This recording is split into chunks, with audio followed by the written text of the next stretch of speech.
Chapter 1330.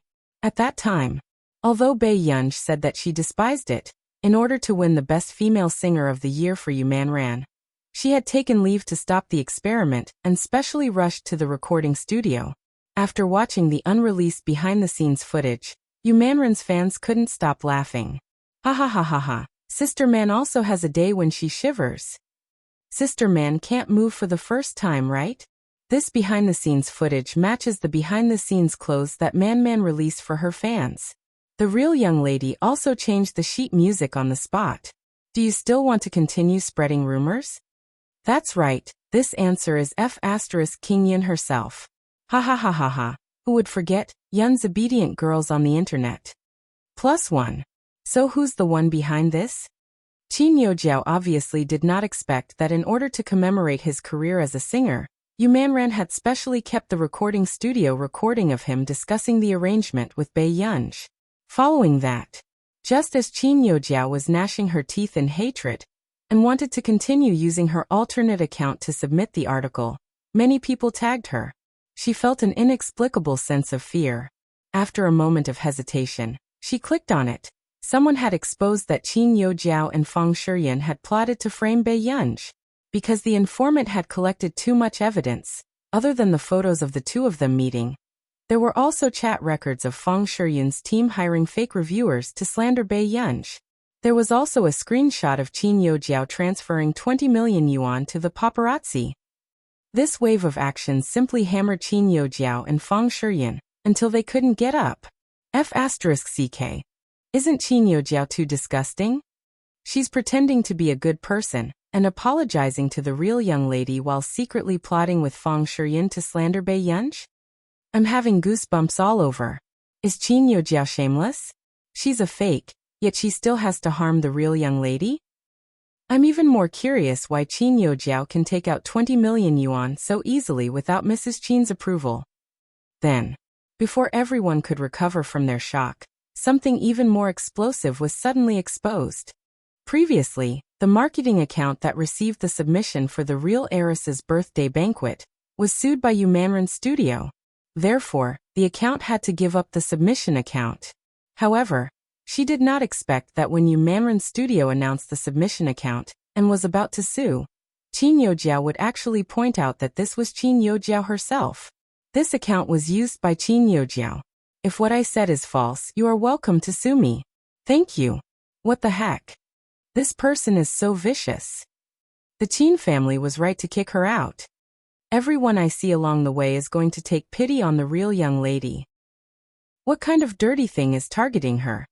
How can Qin Youjiao's fans still have the cheek to accuse others of bullying her online? Isn't she playing with public opinion and trying to bully the real daughter online? If Feng Shiyan isn't banned, then you guys are too useless, grin Qin group. Things were different now. If it was before, Qin Youjiao's fans would still control the comments in the trending topics and forcefully cover the eyes of passers-by to clear Qin Youjiao's name. But now, ever since Yun's fans found out that their Yun was the real young lady who had been abused hundreds of times by Jiao's fans, their anger had reached its peak. They suppressed all of Qin Youjiao's fan comments. Still calling herself the gentle Qin Youjiao? She's the most vicious fake young lady in the world, grin.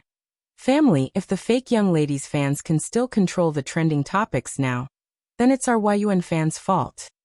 The most vicious Qin Youjiao is a fake young lady who cheats on her parents. Qin Youjiao. Chapter 1331. In the past few years, Qin Youjiao had relied on Qin Yu and Qin Lang's popularity, as well as her own genius pianist image to attract nearly 10 million fans. However, after this scolding battle, it was completely déjà vu of being attacked by Yun's fans. It was simply unbearable. At this moment, the storm in reality was no less than the one online.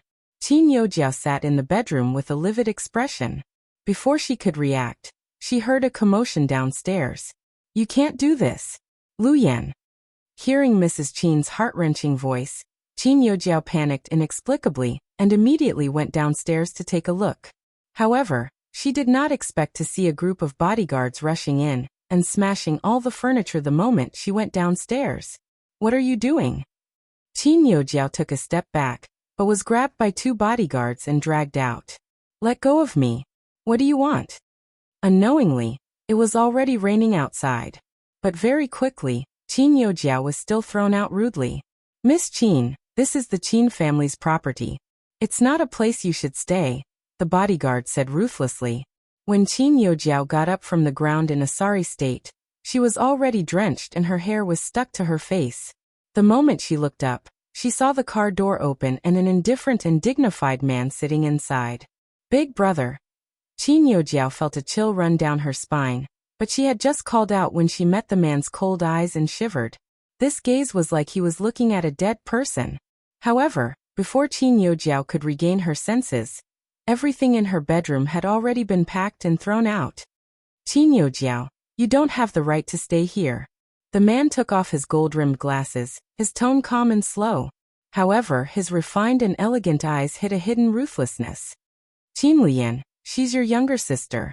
Must you be so ruthless? Mrs. Qin's hand was held by the bodyguard and she could not break free, but she was still agitated. Ah Ting, go and persuade Lu Yan. If Jiao Jiao doesn't stay here, where can she stay? At this moment, Qin Yojiao met Mr. Qin's gaze. Before she could cry and complain, she heard him ask, "Did you really do it?" Qin Yojiao froze. She knew very well what Mr. Qin was asking about. Mr. Qin closed his eyes. He didn't expect the obedient daughter he was so proud of to do such a thing. Where did the 20 million come from? That. Qin Yojiao's eyes darted around. Her heart filled with panic and fear. She had never thought that she would be exposed one day. Ah Ting, what are you doing? Even if Jiao Jiao made a mistake, you can't. Shut up. Father Qin turned around and roared. Mother Qin's face was full of disbelief, and she broke down. You want to chase Jiao Jiao out too? I won't allow it. Qin Ting, if you really want to chase Jiao Jiao out, we'll divorce. However, Mr. Qin ignored him and looked at Qin Luyan. Luyan, your mother and I will go to our nation tonight. After that, Mr. Qin prepared to leave. Dad, I was wrong. I'll apologize to Bei Yunj. Please forgive me. Tears streamed down Qin Yojiao's face as she chased after her father, only to be pushed away mercilessly. Do you really feel sorry for Guo? Before Qin Yojiao could answer, Mr. Qin had already stopped looking at her and left resolutely. Seeing this, Qin Yojiao turned around and glanced at the luggage that had been thrown out of the villa. She ran towards Qin Luyan like a crazy person, grabbing his pants and begging, "Brother, please. I really know my mistake. I beg you to forgive me." Chapter 1332. Qin Yojiao's face was mixed with rain and tears. Although she was in a sorry state, she still looked beautiful. However, Qin Luyan's expression was expressionless. He only took out a man's blue handkerchief and slowly wiped the side of Qin Yojiao's face and neck. However, Qin Yojiao froze and felt a chill run down her spine. It was as if she was afraid that Qin Luyan would kill her. In the next second, the thought that was still circling in her mind really happened. Without waiting for Qin Yojiao to speak again, Qin Luyan's slender and good-looking hand grabbed her neck and slowly tightened. Qin Yojiao's eyes widened and her face flushed red, finding it difficult to breathe. Big. A trace of ruthlessness flashed past the man's dark brown eyes, seeming to be filled with murderous intent. Then he snorted and said coldly, "Qin Yojiao, do you want to die in my hands that much?" Qin Yojiao wanted to pry the man's hand away, but she had no strength. Just as she was about to faint, she heard Mrs. Qin roar in pain. "Qin Luyan, what are you doing? Stop right there. Do you really not want to see me doing well?" However, Qin Luyan was not Qin Yu and Qin Lang. He had always done things according to his wishes. "Okay. I promise you, I'll go abroad tonight. I'll accept your arrangement. Let go of Jiao Jiao quickly. Let go of Jiao Jiao." Mrs. Qin was trembling all over as her sharp voice sounded. However, these words did save Qin Yojiao. Qin Luyan threw her to the ground as if she was a rag doll. From the beginning to the end, he only sat in the car and wiped his hands with a dry towel. It was as if he had just touched something dirty. "Mom, remember what you said today." The man looked up carelessly and said slowly, "As long as you secretly return to the country to see her once, I'll get someone to break one of her legs." Even Mother Qin shuddered when she heard this. She knew her eldest son's personality too well. He meant what he said. Qin Youjiao also heard Qin Luyan's words clearly. Then she heard him say slowly, "Scram. I'll kill you with my own hands before I do." Mrs. Qin was arranged to enter another car by the bodyguard. Qin Youjiao was cold and drenched as she walked on the road and watched the two cars drive away. She bit her pale lips and a trace of blood flowed out, her eyes filled with hatred. Not long after, Bei Yunji's face darkened when she found out that Director Lin was in the principal's office. She didn't expect to bump into Qinji, Ai's mother, on the way. Behind her were a few bodyguards who couldn't stop her. "Are you satisfied with this? Bei Yunji, you're here to collect the debt from the Qin family. You're sent by God to torture me," Mrs. Qin said excitedly as she tried to grab Bei Yunji's hand. Bei Yunji didn't even look at her and pushed her away. Mrs. Qin accidentally fell to the ground. "I don't have time to watch you go crazy." However, Bei Yunji's tone was cold and impatient. For a moment Mrs. Qin froze. She felt that Bei Yunji and Qin Luyan's gaze were exactly the same. The bodyguard looked at Bei Yunji's back as she left. He couldn't help but sigh and silently brought Qinji, Ai's mother, back. Yet, this matter had spread throughout the school. In the principal's office, the moment Bei Yunji entered, she saw Lin Longjun sitting on the sofa. The principal was saying, "Don't worry, Director Lin. When you're not around, I'll definitely take good care of Yunji for you." "Where are you going?" After Bei Yunji pushed open the door, the first thing she asked was Lin Longjun. "Yunji, your grandmother is." Sensing the emotions in Bei Yunji's eyes, the principal fell silent. Chapter 1333.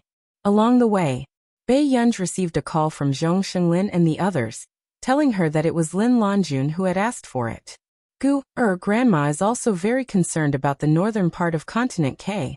My students were also exposed to the virus and died from it. Lin Longjun stood up and held Bei Yunji's hand. She said softly, "These children don't have any experience in studying large-scale virus infections." Bei Yunji suddenly broke the silence. "You know that I don't want you to go." Lin Longjun was stunned. She looked up and met Bei Yunji's beautiful eyes. They were clear and serious. The two of them had never been in such a deadlock before. The principal fell silent when he saw this scene. At Lin Longjun's age, as long as she went to the front line, the chances of her getting infected were much higher than others. However, Lin Longjun's achievements in this area were recognized even overseas. They were eager for Lin Longjun to join the research organization. Bei Yunji licked her lips. Her voice was a little dry, and there was a pleading tone in her voice. "Grandma, can't you accompany me?" Her memory of this world was that in her previous life, Lin Longjun had sacrificed herself for the country. The original owner of this body hid in her room and cried bitterly. Bei Yunji thought that she had stopped this from happening, but she found that the reality was not as she wished. Everyone has their own beliefs. What do we researchers believe in?" Lin Longjun looked at her with a smile. Bei Yunji was silent for a long time. She let go of Lin Longjun's hand. "What else can I say after you put it that way? The laboratory will take safety measures." The principal comforted her. Bei Yunji took a deep breath unconsciously. She couldn't suppress her frustration and nodded softly. She turned around and was about to leave. However, Lin Longjun asked her anxiously and cautiously, "Will you send me off?" Bei Yunji stopped in her tracks. "Director Lin, will you still need someone to send you off when the time comes?" As soon as she finished speaking, the atmosphere was tense. Even the principal didn't expect to see Bei Yunji in a bad mood. And the target was Lin Longjun. Lin Longjun's eyes also dimmed. She clasped her hands together stiffly, worried that Bei Yunji would really blame her. Outside the door, the person who had been cold and heartless just now was now squatting by the wall. A large hoodie covered his head, and he looked very helpless. She rubbed her head in annoyance. Her slender wrist peeked out from the sleeves of her sweater. Her low and cold voice was filled with regret. "What are you pretending for? Why are you throwing a tantrum at Madame Lin?" If Washidu had not come, he would not have thought that his little kid would be squatting by the wall and humiliating herself as if she had done something wrong. It was both funny and distressing. At this moment, The man who had just walked out of the principal's office couldn't help but smile as he watched Pei Qian perform the art of splitting himself. Although I was arrogant, it didn't stop me from scolding myself. Little friend, if you continue to scold me, Big Brother's heart will ache. Before Pei Yunj could react, she saw the man lean down carelessly and reach out to pull down her hat. Pei Yunj didn't expect that the man would see her doing such a degrading thing. But before she could look away, she found an excuse to change the topic. Suddenly, she heard him chuckle very softly. It was as if he didn't need her to hide any emotions. He only said, "Awkward, my little girl." Before she could react, the man had already squatted down. He suddenly pulled her hand, hugged her gently, and rubbed her head comfortingly. Chapter 1334. The rain and fog outside did not recede. In the dim corridor, the scene was gentle and reassuring. Pei Yunj retracted her gaze and slowly reached out to hug the man's waist. She rested her head on his neck and felt the cold but pleasant scent on his body. After a while, her voice was a little hoarse. "I lost my temper just now." "You're even fiercer than when you scolded yourself just now?" The man chuckled and asked teasingly. "Pei Yunj. Of course Director Lin knows. Our union is a good child. Huashidu let go of her." His upturned eyes were gentle and seductive, but he only looked at the little girl's face and quietly accompanied her. In the corridor, it was as if there was no sound. At night, Pei Yunj looked at the glorious achievements of Lin Longjun online, and knew very well. In terms of scientific research beliefs, Lin Longjun was the same as Meng Liang and Zhong Shenglin. Pei Yunj turned off the computer and closed her eyes.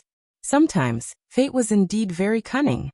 Actually, it knew very well that it could not reverse it. That was because these people with faith were unafraid of death. The next day, the sky was clear, and the news that Lin Longjun had returned to her post and was preparing to go abroad for frontline research spread like wildfire. Many people and Lin Longjun's old friends gathered in the sending-off area. "Longjun, we're already so old, but you're still tormenting us," an old friend asked secretly. "I heard that your granddaughter doesn't plan to see you because of this." Lin Longjun laughed and said in a gentle but firm tone, "Guer will come." "But it's almost time." Her old friend looked at her watch and said hesitantly.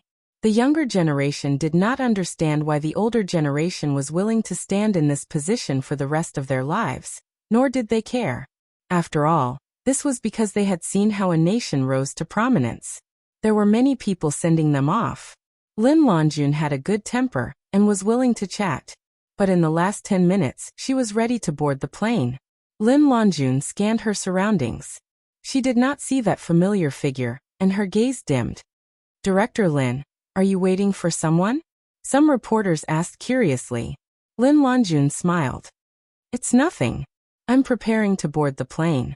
Director Lin, you have to take care of your health." The crowd and old friends said goodbye reluctantly. "I will." Lin Longjun smiled. However, just as Lin Longjun and the others were pushing their luggage away, a familiar voice suddenly sounded behind them. Lin Longjun turned her head and saw someone not far away walking towards her with a bouquet of flowers. Lin Longjun's eyes were hot, but she couldn't help but smile.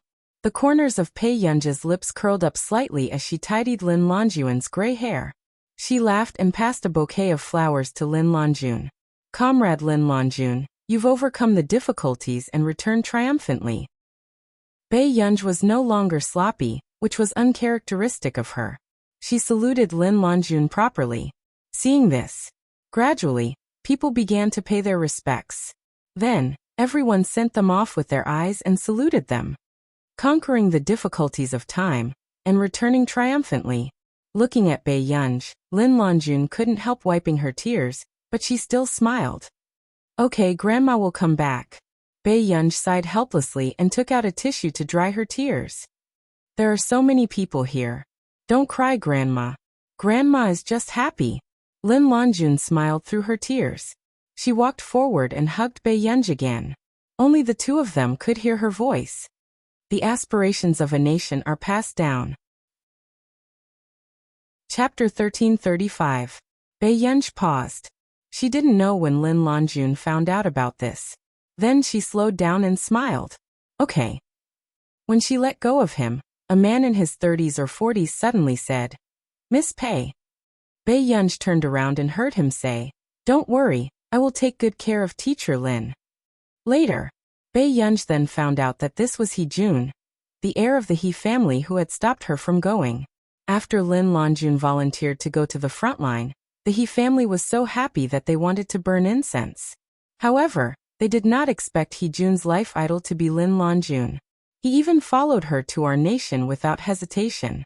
After watching Lin Longjun board the plane, the smile on Bei Yunj's face gradually faded. A reporter beside her said excitedly, "You're the eldest daughter of the Qin family? You're also Yun? Can I have an interview with you?" "No." Bei Yunj pulled up her black mask and glanced at him indifferently before turning to leave. The reporter was speechless.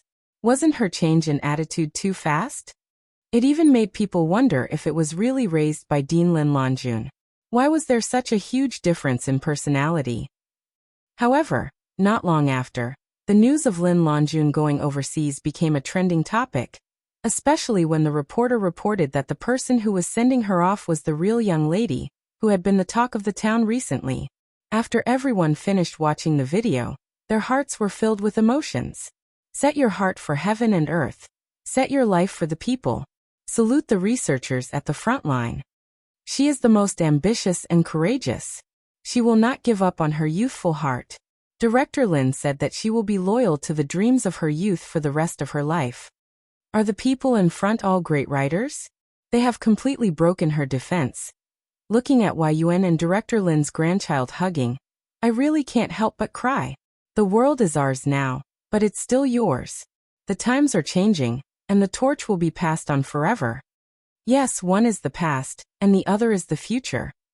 I'm so envious of the child who was picked up by Director Lin. The real young lady is too open-minded. The real young lady can't even be bothered to respond online. She's busy passing on her mission. Huashida glanced at the comments online and thought for a moment before making another call. Not long after, Luocia's voice sounded. "What's the matter? What's the matter? Yes, I'll help." "I can't help you, brother. I'm too tired." Before Luocia could hang up, he heard the man on the other end of the phone say, "Isn't my girl your idol? Your idol's grandmother has gone to the Our Nation's virus laboratory to study the infection in the northern part of the continent. You don't want to help?" Luocia. F***CK. This person was able to catch people's weaknesses accurately. Wait, is it Dean Lin Longjun? Luocia had an impression of Lin Longjun. He was a respected biologist. Yes. Luocia was silent for a moment before agreeing. "Master Du, I only agreed on account of my brother." Luocia had a hidden meaning. He wanted Huashidu to bleed a little. "What does your laboratory lack? Send the list to Zhouyu." Huashida did not care much. "All right, that's straightforward." The next day, Bei Yunj found out that Mrs. Qin and Mr. Qin had left the country, but she didn't ask about it. However, everyone in Yun University already knew that Qin Youjiao had been expelled from the International Musicians Association. No one was surprised. After all, the person Qin Youjiao was scheming against this time was the chief musician of the International Musicians Association, Yun. How could the International Musicians Association tolerate her? Even Yun University had given Qin Youjiao a punishment. Chapter 1336. In the principal's office. Drop out. Why do you want to drop out?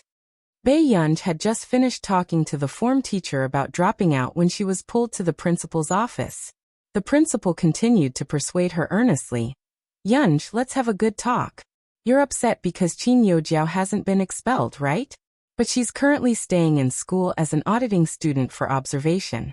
After all, she has also been expelled from the International Musicians Association." Bei Yunj glanced at the nervous principal and form teacher, and her eyelids twitched.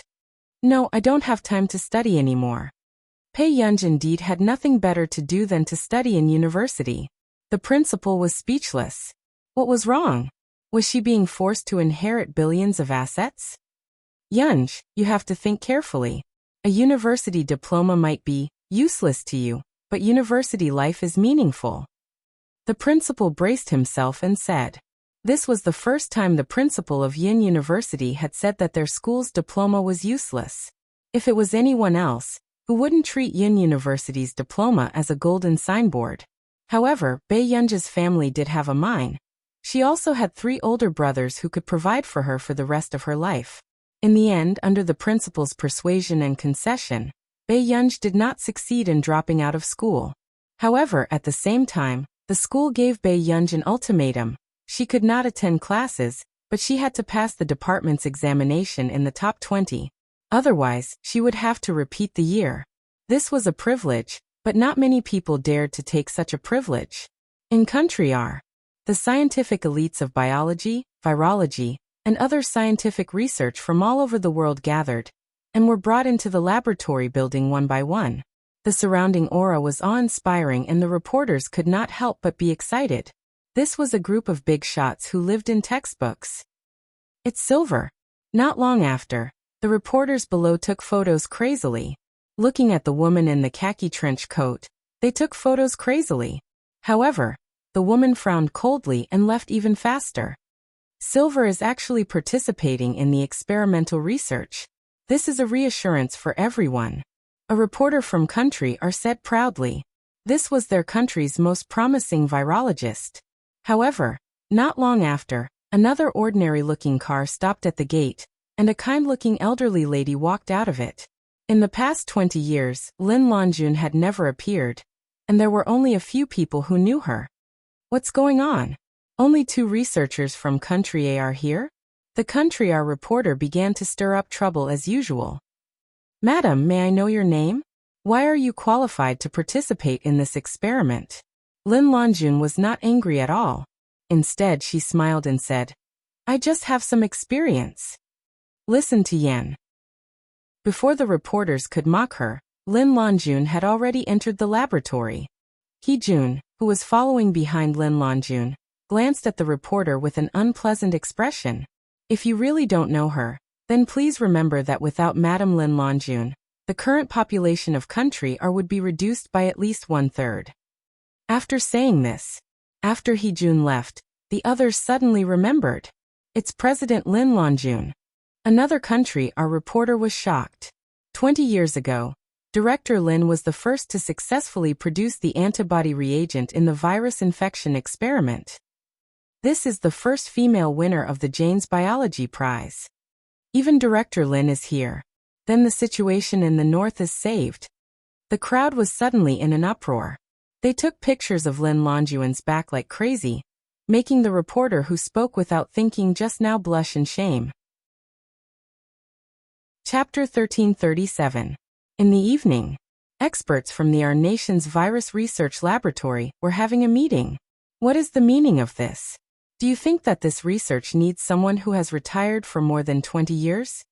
The person who spoke was Silver, who had just put on a khaki coat. She was in her 40s, but she was beautiful. She was the winner of this year's Jane's Biology Prize, and the second female winner after Lin Longjun. Everyone was silent. This was a fight between the old gods and the new gods. Many experts did not say anything, but their eyes were burning with gossip. Fight, fight. Silver, we don't have much time. I don't want everyone to spend their energy on such boring things. One of the experts reminded the others. Yes, our mission is more important. Someone agreed. They had a meeting as soon as they arrived. Wasn't it to save every minute and second? Of course I know about the mission, but a good team leader can show everyone's true efficiency, Silver said coldly. Silver's colleagues were silent. They knew why she was so against Lin Longjun. In the 20 years since Lin Longjun left, the field of biology had been criticized for not having a successor after Lin Longjun. No matter how well Silver did, there were people who said that it would be great if Lin Longjun was still here. The conference will be held in half a month. Why don't we split up to collect virus data first, share the data and help each other, then decide on the direction? Lin Longjun did not care about this. She just wanted to solve this problem as soon as possible. When Silver heard Lin Longjun's words, she turned and left with a cold face. The scene was awkward. After the meeting, Lin Longjun had already started to arrange the tasks for the experiment with He-jun and the others. The experimental virus will be delivered soon. I hope everyone will be careful when you work. Lin Longjun looked at the researchers who were younger than her and could not help but smile. It's good to be young. You all look so energetic. Dean Lin, didn't you major in molecular biology and systems biology? A young man asked curiously. Lin Longjun replied, biology and medicine are similar in many fields. When I was undergrad, the tuition was too expensive for me. I wanted to learn more to save money, so I minored in respiratory diseases and entered the only virus laboratory in the country. Everyone. No wonder it was said that after Lin Longjun, there would be no successor to biology. She was indeed a god. Xian Yuan made a rare phone call to Bai Yunj. I have a lot of news about Director Lin recently. Do you want to hear it? If you're very free, you can find a class. There was no change in Bai Yunj's eyes. She just lowered her head and continued to analyze the experiment. Xian Yuan wants to curse in his heart, but he still takes a deep breath. Director Lin can confirm the mutated disease in 7 days. It is indeed a great thing that a country can invite Director Lin back. But Bai Yunj didn't say anything, but she stopped the experiment in her hands. Director Lin needs the support of medical equipment. At present, our nation's expert team has already cured a case with the most advanced medical equipment. Bai Yunj. Without reagents, it's stupid to rely on machines to cure him. But without the equipment, it will be even more difficult for Academy Head Lin to progress. It will be too difficult for her. Xian Yuan's eyes darkened. Max, do you think the situation in the north is a natural disaster or man-made? If it was man-made, Dean Lin would be their #1 enemy. Chapter 1338. During this period of time, the international side had not been peaceful. Because a few researchers had unfortunately died and gone missing, the news had spread throughout the scientific research circle. At this critical juncture, the experts who dared to participate in this experiment were courageous. Got it. Bai Yunj hung up. But not long after, Bai Yunj made a call and twirled the pencil in her hand. Shangyan, I heard that the international expert team for the virus experiment in northern continent K seems to lack medical equipment. Shangyan chuckled and pretended not to know what she meant. Yes, Missy. Do you want to help them? Bai Yunj nodded. Okay. Give me the latest news and arrange for a few people to contact me. After all, the top elites of the various countries were gathered together. The progress of the expert team was very fast. After this week's meeting and the report, everyone was still very impressed by Lin Longjun's research progress. It had to be said that Lin Longjun was indeed unparalleled in this aspect. In 7 days, they could confirm the mutation of the disease strain and conduct reagent experiments. How's the recruitment situation? Lin Longjun asked. At the moment, there are many technology companies contacting us, but we used to have you and the seniors. There are no large infectious viruses in the country, so very few people meet our recruitment criteria. There was no demand in the market, so there were very few companies in this area. Unlike in our nation, silver had been the focus of their nurturing over the years. They wanted to use money to create a second Lin Longjun. Therefore, the experimental equipment could be said to be the most advanced batch in the world.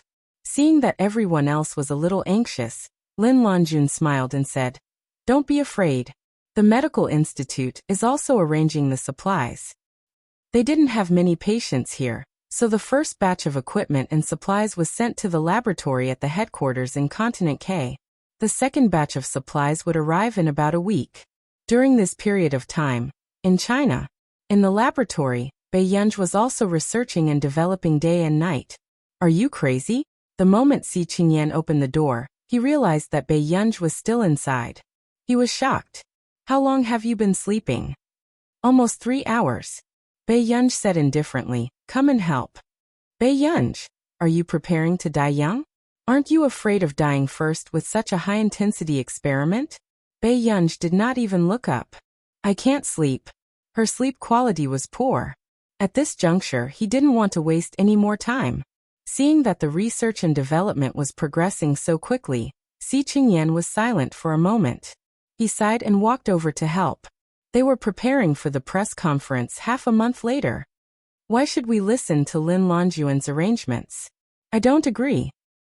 Silver's face was cold, and he laughed sarcastically. I've already had 10 cases in my possession. Not only did Lin Longjun have no strong support, but she also didn't have any cases that could be cured. Aren't they all using instruments to keep the patients alive? After saying this, the others were speechless. Silver's equipment from our nation was, of course, the most advanced. The machine she used to treat patients cost 300,000 coins a day. However, this kind of machine was not available on the market, and the speed of treatment could not keep up with the patient's death rate. Lin Longjun's reagent was already in the experimental stage. It was estimated that all major hospitals would be able to use it soon. After some debate, everyone decided to appoint Lin Longjun as the leader of the team. There were also people who reminded Lin Longjun to be careful of Silver's press conference. After all, this press conference was broadcasted live on foreign networks and could be watched by all countries. Chapter 1339. When will the supplies arrive? Lin Longjun was communicating with the local medical institute. The head of the medical institute said, 2 days later, Longjun, can you handle it? I'm fine. Lin Longjun smiled. Do as you see fit. But after hanging up, Lin Longjun suddenly received another call. She looked serious and immediately went to the sterile laboratory. No, we have to do the surgery immediately. Lin Longjun made up her mind and quickly picked up the reagent from the table. No, Director Lin, this reagent hasn't been tested yet. The current test results are too strong. After He-jun finished speaking, Lin Longjun had already pulled out the needle. If we don't do the surgery now, she will lose her life. Hearing that, He-jun didn't have time to hesitate and could only assist Lin Longjun in the surgery immediately. Actually, he was afraid that the news of Lin Longjun using the reagent on the patient would be maliciously misinterpreted, as it was nearing the conference. If something happened, not only would Lin Longjun's reputation be tarnished for the rest of her life, but it was also very likely that people would spread rumors that Country A's expert team used untested reagents to conduct human experiments and didn't take human life seriously. But fortunately, after 3 hours, the patient was saved. Higgins Group. Boss. Nyeyu handed the contract to Bei Yunj. The equipment has been tested, and we are rushing to produce it in batches. Currently, 2 sets have been sent to the expert team. Bei Yunj nodded lightly and flipped through the contract again. Nyeyu immediately explained, the expert team wants to sign a contract with our company, but President Shang wants you to sign it as a technician. If her identity as the owner of Higgins Group was exposed, there would be a lot of bloodshed. So all this time, she had 2 identities in Higgins Group. The highest decision maker, Bei Yunj. The expert in the technical core group, VE. Shang Yan had originally hoped that she could have a proper name, but Bei Yunj only wanted to save trouble. Got it. Please thank President Shang for me. Bei Yunj hummed in response and signed the contract quickly. Our nation. The expert team's conference was broadcasted live, and it even topped the trending searches in China. Everyone in the continent was paying attention to the situation in the north. When people who had only appeared in textbooks finally appeared in front of the public, everyone inexplicably felt a sense of trust and peace of mind. These were people who were at the forefront of human history and had made great contributions to society. They were also beliefs. 555 Lin looks so gentle. This is the real boss. The auras of the researchers are so strong. Lin Longjun, Silver Michael. They're all winners of the Jane's Prize in Biology. It's the highest honor I'll ever receive in my life. After the live broadcast began, the reporter conducted an interview with the expert team as usual, and especially praised the medical skills of Country R. Next, changing the topic, he asked, Madam Lin Longjun, I heard that your team hasn't received any medical equipment from the country yet. Is that true? F***CK, this reporter is still causing trouble at a time like this. I don't understand foreign languages. They said our country didn't send any equipment to Dean Lin. It's normal for reporters to be curious, but I don't know who spread the news. 3 days ago, we received the supplies from the country. Lin Longjun smiled faintly. Because we think that the northern region will need the first batch of supplies more than us. Face slapping. Face slapping. Director Lin is being patriotic. Our friends in country have been poaching Director Lin for decades. How can they not know? Chapter 1340. You're right. We're more concerned about our friends in the north. After the reporter fell silent, another person began to ask, Madam Lin Longjun, you and Ms. Silver should be legends in the industry. But you've been retired for more than 20 years, and you're the leader of the expert team as soon as you return. Do you have any other advantages? These words were pointing directly at Lin Longjun's nose, saying that she was taking advantage of her seniority to seize power. Then, the other reporters' questions swarmed in, and the international audience heard them clearly. Madam Lin Longjun, I admit that you've contributed to many countries, but our nation is still better in terms of technology in this area. May I ask, do you really think that the equipment sent by a nation is comparable to the top equipment built by Silver's laboratory with tens of millions of dollars? That's right. We're very curious if there are any companies in a nation that are assisting Madam Lin Longjun's expert team. These reporters were obviously prepared. They interrogated Lin Longjun one by one. They were trying to get Lin Longjun to step down. Especially at this time. A male reporter with a beer belly laughed disdainfully. Madam Lin Longjun, you're already the glory of the past. I admit that a nation developed very quickly with you around, and no one could beat you in this field. But now it's not 20 years ago. What can you use to guarantee the lives of the people in the north? A team that can't even find a technology company to cooperate with is worthy of our trust? Your country's scientific research has always been questionable. Hearing this reporter's deliberate provocation, the international live broadcast was in a mess. Ingrates are such people. Didn't Director Lin help them? Doubting our country's scientific research and targeting us all the time? Are they really not afraid that we'll overtake them? That dog is taking revenge. Who asked Director Lin to refuse to develop in our nation? Are the people in a nation delusional? Isn't it normal to ask this person to step down? Silver should be the real leader. The people in a nation are the ones who feel inferior. They think that their country is so powerful just because they have Lin Longjun. How did a good press conference turn out like this? After a discussion, everyone agreed that it was better to let Silver be the leader of the expert team. Silver's lips curled up, but he was proud. Director Lin, I'm sorry for taking your previous position. Lin Longjun didn't care. However, just as Silver was about to stand up and speak on behalf of the expert team, someone rushed in from outside the door. He handed a folder to Lin Longjun. Director Lin, please sign for this personally. Hearing this, Lin Longjun was puzzled, but she opened the folder and found that it was a contract for cooperation between enterprises. Higgins Group has specially applied to the state to assist Lin Longjun's team in the experimental project.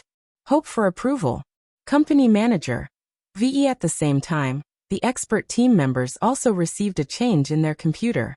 Lin Longjun's team's information had been changed. The partner that originally filled in the form of temporarily unavailable suddenly changed. Team leader, Lin Longjun. Nationality, a country cooperative enterprise. Higgins Group person in charge, V. It's Higgins? Everyone's expression changed. They didn't expect such a reversal. That year, Higgins had almost returned to his former glory days, causing turmoil in the industry. Everyone was curious. Where did Higgins's godly skill VE come from? Chapter 1341. Director Lin, do you know anyone from Higgins? They couldn't help but ask. The senior management of Higgins Group was a mystery, especially the person in charge and the technical core VE. Ever since Higgins Group reappeared in the public eye, well-known laboratories had been inviting them to collaborate. However, the other party's attitude had always been cold and unfathomable. Higgins. Lin Longjun shook her head. I only know that the founder of this group is an amazing researcher. Then how did Higgins reach an agreement with your team? Before the person could finish, Hee-jun hurried over and whispered to Lin Longjun. Director Lin, the materials sent by Higgins have arrived. It's 2 sets of medical equipment. Medical equipment? Lin Longjun was stunned. At the same time, when the others heard Silver's speech on stage, they suddenly snapped back to reality and felt a chill run down their spine. They didn't believe that Higgins would help Lin Longjun for no reason. Lin Longjun must know someone from Higgins' group. If she could even invite VE, there was a high probability that she was from Higgins' group. Thinking of this, the other members of the expert team couldn't help but stiffen. They suspected that the big boss of Higgins' group was also watching the live broadcast. So, the one who will lead us to overcome this obstacle is Miss Silver? The reporter was already asking. Silver smiled. Her eyes were filled with pride. Everyone is doing this for the people of the North. It doesn't matter who leads us. However, I am confident that I can solve the current problem. Soon, someone changed the topic and led the conversation to Lin Longjun. It's a pity that Director Lin has been retired for so many years. I didn't expect that the moment she returned, everyone's attention would be on someone else. Does Director Lin mind this change? After leaving the academic circle for more than 20 years, you suddenly became isolated and helpless. You can't even find a partner company. Does Director Lin regret it? The reporters were aggressive and the Chinese netizens in the live broadcast room were furious. Obviously, these reporters were deliberately trying to embarrass Lin Longjun in order to write a few big news stories. Silver suppressed the smile on her face and said slowly, even though Director Lin has been away for 20 years, she should still be respected by everyone. Before she could finish, Hee-jun suddenly interrupted everyone else. Thank you for your attention to the expert team from Country A. I understand your curiosity about our partner company, but this is an international expert team's press conference. If you're curious, you can find out more about the company in private. You have a business partnership? The reporter subconsciously blurted out in disbelief, but when he came back to his senses, he laughed out loud. Is that so? Since that's the case, why don't you tell everyone which technology company it is? After saying this, suddenly, there was an uproar below the stage, as if something big had happened. At this time, even the camera in the live broadcast room turned and focused on a man in a wheelchair. The man's dark brows and eyes were extremely good-looking. His temperament was gentle and elegant. The corners of his mouth were always smiling, and his suit was unforgettable. President Shang is actually here. The others exclaimed. Damn, this man is so handsome. Who is this? Why is he at the press conference? Let me explain to everyone the business genius elite, Shang Yan, one of the people in charge of Higgins' group. Chapter 1342. The commenter above is right. CEO Shang is really hard to calm down in the economic circle. He used to be such a high-spirited person, but after the car accident a few years ago, he had been in hiding. I didn't expect to see him again. However, Shang Yan's temperament is becoming more and more fascinating. The charm and elegance of a mature man. Something's wrong with me. Help, I'm willing to be my brother's wheelchair. One of the people in charge of Higgins? What does that mean? It means that Shang Yan is Higgins' second boss.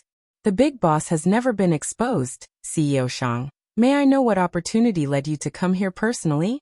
The reporters present were excited. Shang Yan had never been interviewed by the media, but they were able to take photos of Shang Yan today. This was big news. The company is cooperating, so I specially came to take a look.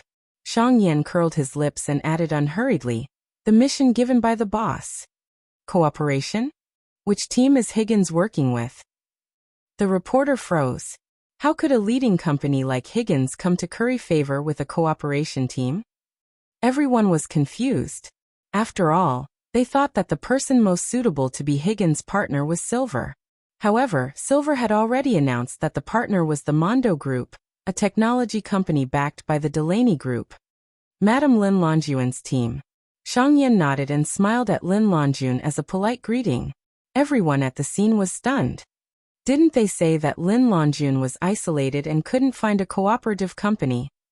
What was going on with CEO Higgins, who had delivered himself to her? So, if you have any interviews with Higgins, you can ask me directly. I'm afraid Madame Lin Longjun doesn't have that much time for everyone. Shang Yan's casual words sent chills down the spines of the reporters present. This was obviously a warning. Compared to the researchers who were focused on experiments, Shang Yan, who could stir up a storm in the business world, was someone who could not be offended. The reporters also knew to restrain themselves and carefully asked with smiles, "Then, who will Higgins Corporation be cooperating with this time?" Currently, the technical department VE has agreed to cooperate and has sent the newly developed medical equipment to Director Lin's laboratory. These words turned the calm situation into a storm. The reporters' smiles froze. Hearing this answer, they felt as if they had been slapped a few times. Oh my God! It's actually V. However, the crowd was already boiling with excitement. How was Principal Lin isolated and helpless? This was simply a return with a cheat. Everyone in the high-tech industry knew that VE from the core team of Higgins' technical department was a patent tycoon.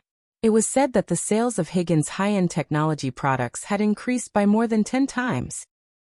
So, Mr. Shang, are you saying that Big Boss was the one who facilitated this collaboration? Shang Yan curled his lips and glanced at Silver indifferently. Other than her, is there anyone else who can make me work? As soon as he finished speaking, inexplicably, the people in the live stream exploded. His tone is killing me.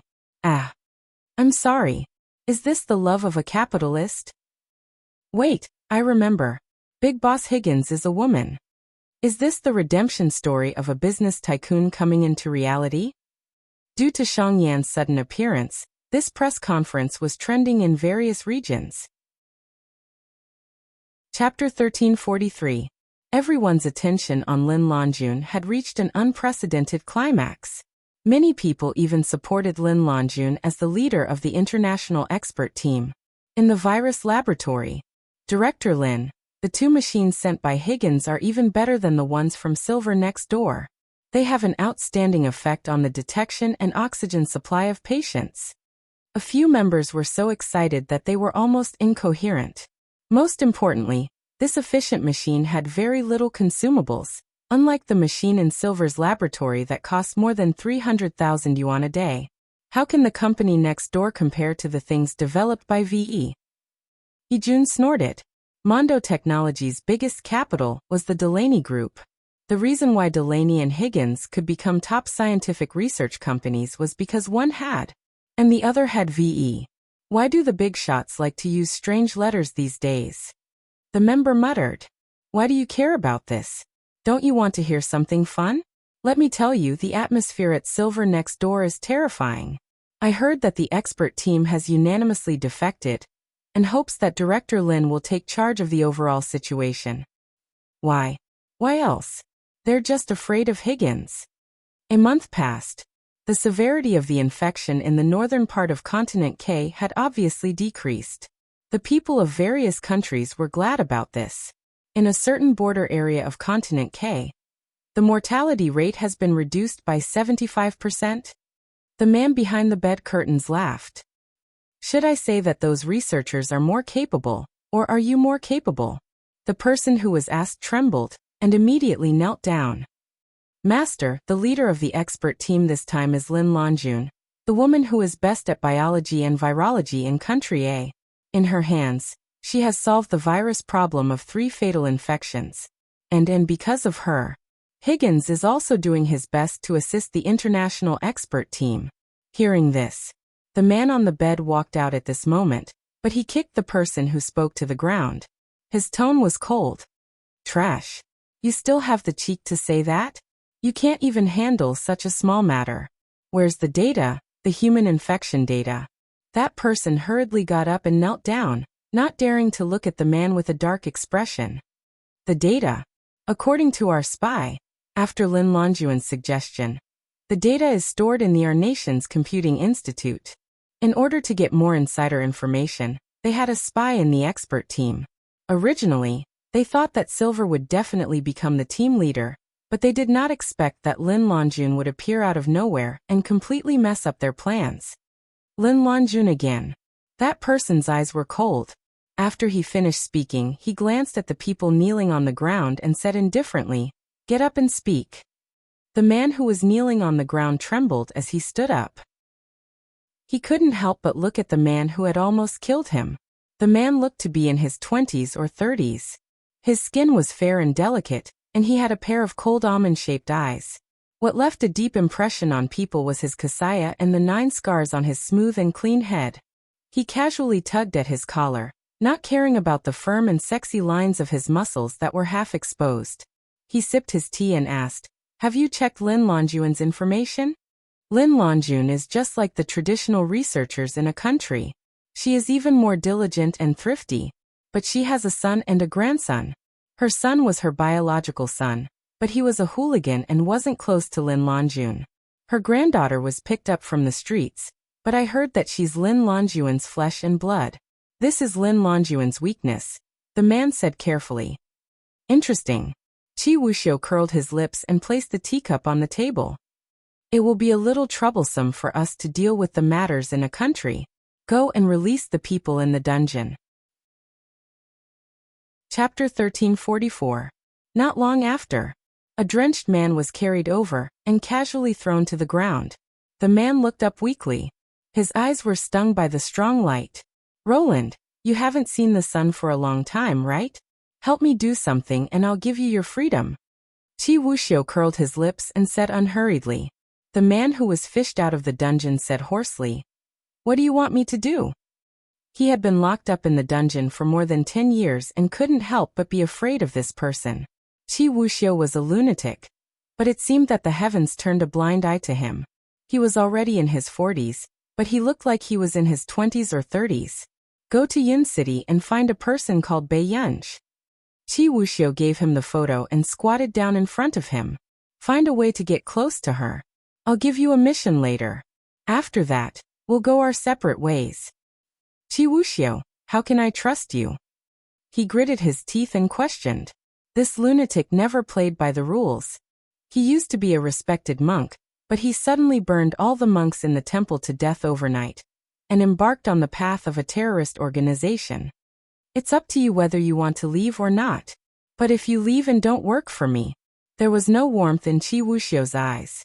He smiled and said, "Roland, if your son finds out that you have something to do with his mother's death, do you think he'll let you go?" The middle-aged man flew into a rage out of humiliation. Soon he could only take a deep breath and gritted his teeth. "Qi Wuxiu, you better keep your word." He shouldn't have listened to Qi Wuxiu and seduced Huijing. In the beginning, Qi Wuxiu wanted to get close to Huijing himself, but he didn't expect Huijing to only like looks and take a fancy to Roland who was passing by. After all, although Roland's aptitude was average at that time, his face was impeccably handsome. Therefore, Roland was encouraged by Qi Wuxiu to cooperate, and took the initiative to pursue Huijing. He quickly coaxed Huijing into marrying him. He also completed Qi Wuxiu's final goal, killing Huijing and seizing Huijing's human data research manuscript. But at that time, it was true that Qi Wuxiu wasn't the only one who had designs on Huijing. It was just that Qi Wuxiu was smart enough to control the situation behind the scenes. Huijing became famous at a young age, and was a true genius in scientific research. However, she did not hide her talent, which attracted too much attention and covetous eyes. After the man in the dungeon left, the subordinate couldn't help but ask, "Master, can Roland Fernans be trusted?" "What are you afraid of? Isn't there still Ji Linling?" Qi Wuxiu sneered and glanced at his subordinate. "You overestimate Roland's ability." Whole corporation. The man had just finished a meeting and returned to his office, but he did not expect to see a person lying on the black leather sofa. The girl leaned casually on the sofa. Her black hair was scattered, and there was a faint layer of dark circles under her eyes. She looked very tired. Hua Shidu raised the temperature in the room and covered Bai Yunj with a thin blanket. The next moment, someone grabbed the inside of his suit jacket. The man placed one hand on her waist, and his pale eyes met the little girl's provocative gaze. But what she didn't have experience with was that such a gaze could easily evoke the bad side of a man. "Brother, do you really think I'm here to sleep?" Bai Yunj's eyes were fixed on him as she fearlessly leaned forward and sniffed the faint cold fragrance on the man's neck. She instantly felt much better. Chapter 1345. Bai Yunj did not notice that the man's eyes had darkened. She was just happy that she could have a good night's sleep tonight. "Does it smell good?" The man's voice suddenly sounded. Bai Yunj nodded subconsciously. Before she could say anything, she heard the man's low laughter and joy. "Yun Yun, take off my glasses for me," the the man said patiently, his fingers caressing the back of her fair neck casually. It was as if he was treating a prey that was within his reach, or a precious treasure. Bei Yunji's brain heated up. For some reason, she subconsciously reached out to take off the man's gold-rimmed glasses on the bridge of his nose. However, at this moment, she realized that the two of them were very close to each other, and this posture was more like Hoshidu was hugging her. It made her heart throb for some reason. Then, she looked up and met the man's dark eyes. Bei Yunji froze again. After the man observed it, he let go of her hand. "You're so useless." Hoshidu seemed to be sighing, and his casual voice fell into Bei Yunji's ears. "Bei Yunji. She was very strong, okay?" Belatedly, Bei Yunji suddenly remembered that Hoshidu wanted to. Her eyes flickered. Hoshidu was still supporting his head with one hand. His posture was frivolous and casual, but his pale-colored peach blossom eyes were blatantly seductive. He even rubbed his knuckles against her cheek gently. The man continued to tease her and asked, "Why? Are you not convinced?" It was clearly a casual action, but it was so ambiguous. He was not in a hurry, afraid that he would really scare her. "All right, go to sleep." Before Hoshidu could take out the cigarette in the cigarette box, he was suddenly hugged from the side. Bei Yunji placed one hand on the man's broad shoulder and gently rested her chin on his forearm. She blew into the man's ear. "How are you going to sleep alone, brother?" The unsuspecting man's eyes suddenly darkened, and he even stopped taking out his cigarette. Bei Yunji raised her eyebrows and smiled beside the man's ear. She couldn't help but reach out to touch the mole on the man's Adam's apple. He was still as lawless as ever. At the next moment, Sung Soo, who had barged into the room, witnessed this scene. His body stiffened and he paused mid-sentence. "Master Du, I just received news that someone has found." Only then did Hoshidu grab her mischievous hand and remove it. He glanced at her and asked, "Are you asking for a beating?" "Bei Yunji. Did this dog man learn how to change his face?" After Hoshidu pinched his face gently, Pei Qian settled down. "Master Du, Zhou Yu is waiting for you at the hospital," Sung Soo said carefully. "Yes." It was not hard to tell that Hoshida's voice was slightly hoarse. Sung Soo couldn't help but recall the scene just now. Miss Pei was just like an evil spirit who pulled a deity down from the altar. Just as Sung Soo was worried that his master Du would be skinned alive by Bei Yunji, his eyes met with Bei Yunji's half-smile. He almost forgot that he had interrupted Miss Pei's happy occasion just now. As expected, Bei Yunji asked curiously, "Assistant Sung, you appear at such an important moment. Are you a piece of equipment?" Sung Soo looked at Hoshidu for help. However, Hoshidu turned a blind eye to it and allowed his child to bully others. Sung Soo. Forget it. There was no need for him to ask for something impossible. A few days ago, when Sung Soo went to deliver the documents, he saw Miss Pei sitting on the sink so sleepy that she could not even open her eyes. However, his master Du patiently coaxed her to open her mouth, and even helped Miss Pei brush her teeth. He knew then that his master Du was completely hopeless. However, when Miss Pei woke up the next day, she seemed to have forgotten about this matter. Master Du, on the other hand, enjoyed it. Bei Yunji stood up and walked into the lounge. He even glanced at Hoshidu intentionally and said lightly, "Scumbag." "Sung Soo, put on your shoes." After the man finished speaking, Bei Yunji put on his shoes again and entered the lounge. He even heard the sound of the door being locked. Sung Soo. Miss Pei is really becoming more and more casual. Impatient little kid. Hoshidu curled his lips. He knew very well that Bei Yunji had come to look for him as soon as she was done with her work. Sung Soo. Why do you still have an expression of "my little kid is so cute"? On the way to the hospital, Hoshidu already knew about the matter, but he did not say a word. Sung Soo also felt that the atmosphere in the car was oppressive. Hoshida's father had been found, but he was currently in the hospital for treatment. Zhou Yu was the first to call Hoshidu. "Does the old master know about this?" Hoshidu asked. Sung Soo. "The old master has been looking for him for so many years. He probably has already received the news." Hoshidu snorted. "He has a long life." As soon as he finished speaking, Sung Soo did not dare to reply. Perhaps it was normal for father and son from other prestigious families to not get along, But the relationship between Huashidu and that person had already reached a tense stage. Huashidu had never been controlled by this father in name since he was young. Her father had even been caught red-handed in bed by Huajing himself. After Huajing's death, Huashida's father disappeared as if he had vanished from the face of the earth. He did not expect that he would suddenly be found today. The old master will be here in the next few days. You guys deal with him. After Huashidu got out of the car, he only said this before walking into the hospital. In the ward, Huashidu looked at the man in front of him who looked a little similar to him, but was unbelievably old. There was no emotion in his eyes. When will he wake up? He asked. The attending doctor said, Mr. Tang will wake up in the next 2 days.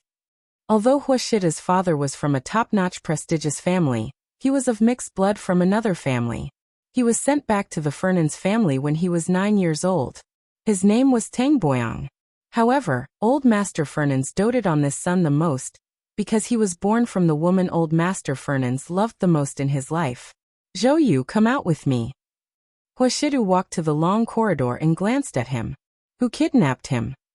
It should be an organization from Continent K. When I brought people to fight, the other party didn't seem to want to hurt. Mr. Tang, Zhou Yu said. If the other party didn't do it on purpose, would Tang Boyang have been able to escape? Huashidu sneered casually. But Mr. Tang has many injuries on his body. He seems to have been locked up for more than 10 years. Zhou Yu said carefully. When he wakes up, get someone to follow him. Yes. At night, Tang Boyang touched the sutured wound and frowned in pain. However, he did not expect to see a beautiful girl when he looked up. Was this the person Qi Wuxiao asked him to find? A dark look flashed across Tang Boyang's eyes and he asked hoarsely, Who are you? Only then did Bai Yunj stop reading the documents. However, before she could speak, a voice came from outside the door. You're awake. Chapter 1346. Shidu. The moment he saw Huashidu, Tang Boyang's eyes turned red and his voice trembled. It's been so long since we last met. I didn't expect you to be alive. The man's casual words broke the atmosphere of the reunion after a long separation. Bai Yunj looked at him subconsciously. This was the first time she saw her brother treat his elders like this. Shidu, I was wrong in the past. I just didn't know how to face your mother back then. I didn't. Before Tang Boyang could cry, he heard Huashidu say casually, Is that so? If you really feel so apologetic towards her, I'll get someone to send you to the cemetery later. You can have a good chat. Instantly, Tang Boyang stiffened. At this moment, it was already dark outside. Furthermore, Tang Boyang felt guilty. How could he dare to face Huajing's tombstone? Bai Yunj looked at the scene thoughtfully, and could roughly guess the reason. At this moment, Tang Boyang's gaze also landed on Bai Yunj. A strange look flashed past his eyes. This is... Mr. Tang, my name is Bai Yunj. Bai Yunj was unusually distant. This form of address made Tang Boyang's expression stiffen. He was very dissatisfied with Bai Yunj. Forget about Shidu. After all, he was his son. But what about this silly girl? How could she treat him like this? However, what Tang Boyang did not expect was that Shidu was unusually close to Bai Yunj. Let Sing Su send you home to rest first? Huashidu rubbed Bai Yunj's head. Bai Yunj thought for a moment. All right. Soon. After the two of them left, Tang Boyang immediately got out of bed and made a call. Qi Wuxiao? I saw Bai Yunj. Huashidu returned after about 10 minutes. Tang Boyang was already lying on the bed again, looking like a loving father. Shidu, have you been well all these years? Do you think I'm here to reminisce? Huashidu raised his thin eyelids. Shidu, you can blame me, but there are no parents in the world who don't love their children, Tang Boyang said emotionally. Huashidu took out a cigarette box from his pocket and casually lit a cigarette. He did not care that this was a ward. Tang Boyang quickly stopped talking. He had also sensed that Huashidu's personality was not like Huajing's, nor was it like his. He could not guess the person in front of him at all. He changed the topic. Shidu, how long has that little girl been with you? Tang Boyang used the tone of an experienced person and casually instructed. Men can be played with or raised outside, but don't put too much effort into it. After all, Baiyunj was indeed impeccably beautiful. Who knew? Hoshidu asked calmly. Why? You're living like this and you want to impart your life experience to me? This ridicule made Tang Boyang's face turn into the color of pig liver. Why did they let you go? Hoshidu suddenly asked. Tang Boyang instantly felt guilty. I escaped by myself. After saying this, the atmosphere was silent for a long time. Tang Boyang looked up and met Hoshida's cold gaze. His heart skipped a beat. He only snorted. Is that so? Then he's really a good-for-nothing. Before Tang Boyang could think deeply about this sentence, Hoshida was about to leave. Shidu. Hoshida stopped in his tracks, but only put out the cigarette butt. By the way, my daughter is young and doesn't have any concept of marriage. I don't want anyone to cause trouble for me. Chapter 1347. Tang Boyang's expression was terrible. Of course, he knew that this meant that he was terrible, and wanted him to stay away from Baiyunj. As her biological father, how could he be inferior to an outsider? In the long corridor. Master Du, when you went out just now, Mr. Tang made an international call. However, it's a community call. He needs time to investigate, Zhou Yu said. Okay. The man replied indifferently. Did you find out anything just now? Zhou Yu asked cautiously. The fact that he can appear in front of me alive means that he has an unshirkable responsibility for what happened more than 10 years ago. Hua Shidu's pale-colored eyes were almost cold as the corners of his thin red lips curled up. Qi Wuxiu is crazy, but he's not stupid. Are you sure it's Qi Wuxiu? Zhou Yu did not expect Hua Shidu to lock onto the suspect so quickly. Qi Wuxiu's usual style is to hide anything that can still be used. Hoshida looked up and saw the girl sitting on the bench on the first floor. His pale-colored eyes, which were filled with indifference, immediately softened. As he unbuttoned his suit jacket, he said leisurely, "The net has been open for so many years. How can there only be one fish?" By the time Zhou Yu came back to his senses, Hoshidu had already stepped forward and draped his jacket over Baiyunj's slender and fair legs. He knelt on one knee in front of the girl. "Why are you back?" The man curled his lips and opened his arms to her. Hug. Baiyunj thought for a moment, then slowly picked up the jacket on her knees and covered her head. Hoshidu had just raised his eyebrows when Baiyunj suddenly hugged him and hugged his neck. She hugged the handsome and dignified man in front of her tightly. "I'm here to coax our master Du," Hoshida heard someone say lazily. "Why are you putting this on your head?" Baiyunj said. "I still want my face." After all, there were so many people. She thought for a moment, and decided to open her suit jacket with both hands to reveal her furry head. She leaned closer and asked, "Do you want it?" "No." Under everyone's gaze, the man hugged the girl's waist and buttocks and said calmly, "Let's take your life first." Not far away, Zhou Yu watched as Hoshidu carried a certain someone in Pei Qian's arms and walked down the stairs. Master Du really spoiled Miss Pei like she was his ancestor. But it was true. If it weren't for Baiyunj, Hoshidu would have gone to Continent K long ago and put away this big net that had been set up for more than 10 years. "Brother." On the way, Baiyunj suddenly shouted, The man was still looking at the road. "I'm not saying that you're shameless." Baiyunj poked her head out of the jacket and realized that there was something wrong with the conversation just now. "Okay, cover your face well." Hoshidu only sneered and glanced at the little girl. Baiyunj. Did she coax him into becoming angry? "Do you not want to see me?" Baiyunj suddenly said this, and even Hoshidu stopped in his tracks for a moment. He couldn't remember anything from this child. He only remembered that time when he caught her from the bar and said, "Brother will be unhappy when he sees Union now?" Baiyunj saw that the man was silent, and consciously retracted her head. But suddenly, Hoshidu held her waist and buttocks with one hand and held the back of her head with the other. Then the man raised his chin and kissed her forehead. Baiyunj was stunned. He gently pulled his jacket over her. The two of them were in the dark and intimate space. The ambiguous atmosphere made her face burn. Hearing his magnetic and hoarse voice, she chuckled. "Brother doesn't want others to see our union blushing." Chapter 1348. The man's hot breath because of his arousal made her cheeks warm. The corners of Hoshida's lips curled up gently. He rubbed her head and covered the little girl's head with his jacket again. After coming back to her senses, Bei Yunj avoided his gaze and leaned on the man's shoulder again. She did not say a word. The next day, as expected, not long after, Hoshidu received news that Fernans had come to Yincheng. This news quickly spread throughout the upper-class society. Many people could not help but want to meet this business tycoon of our nation. Roland, how are you feeling? Fernans was still very worried about his son. His old eyes were red and he felt very guilty.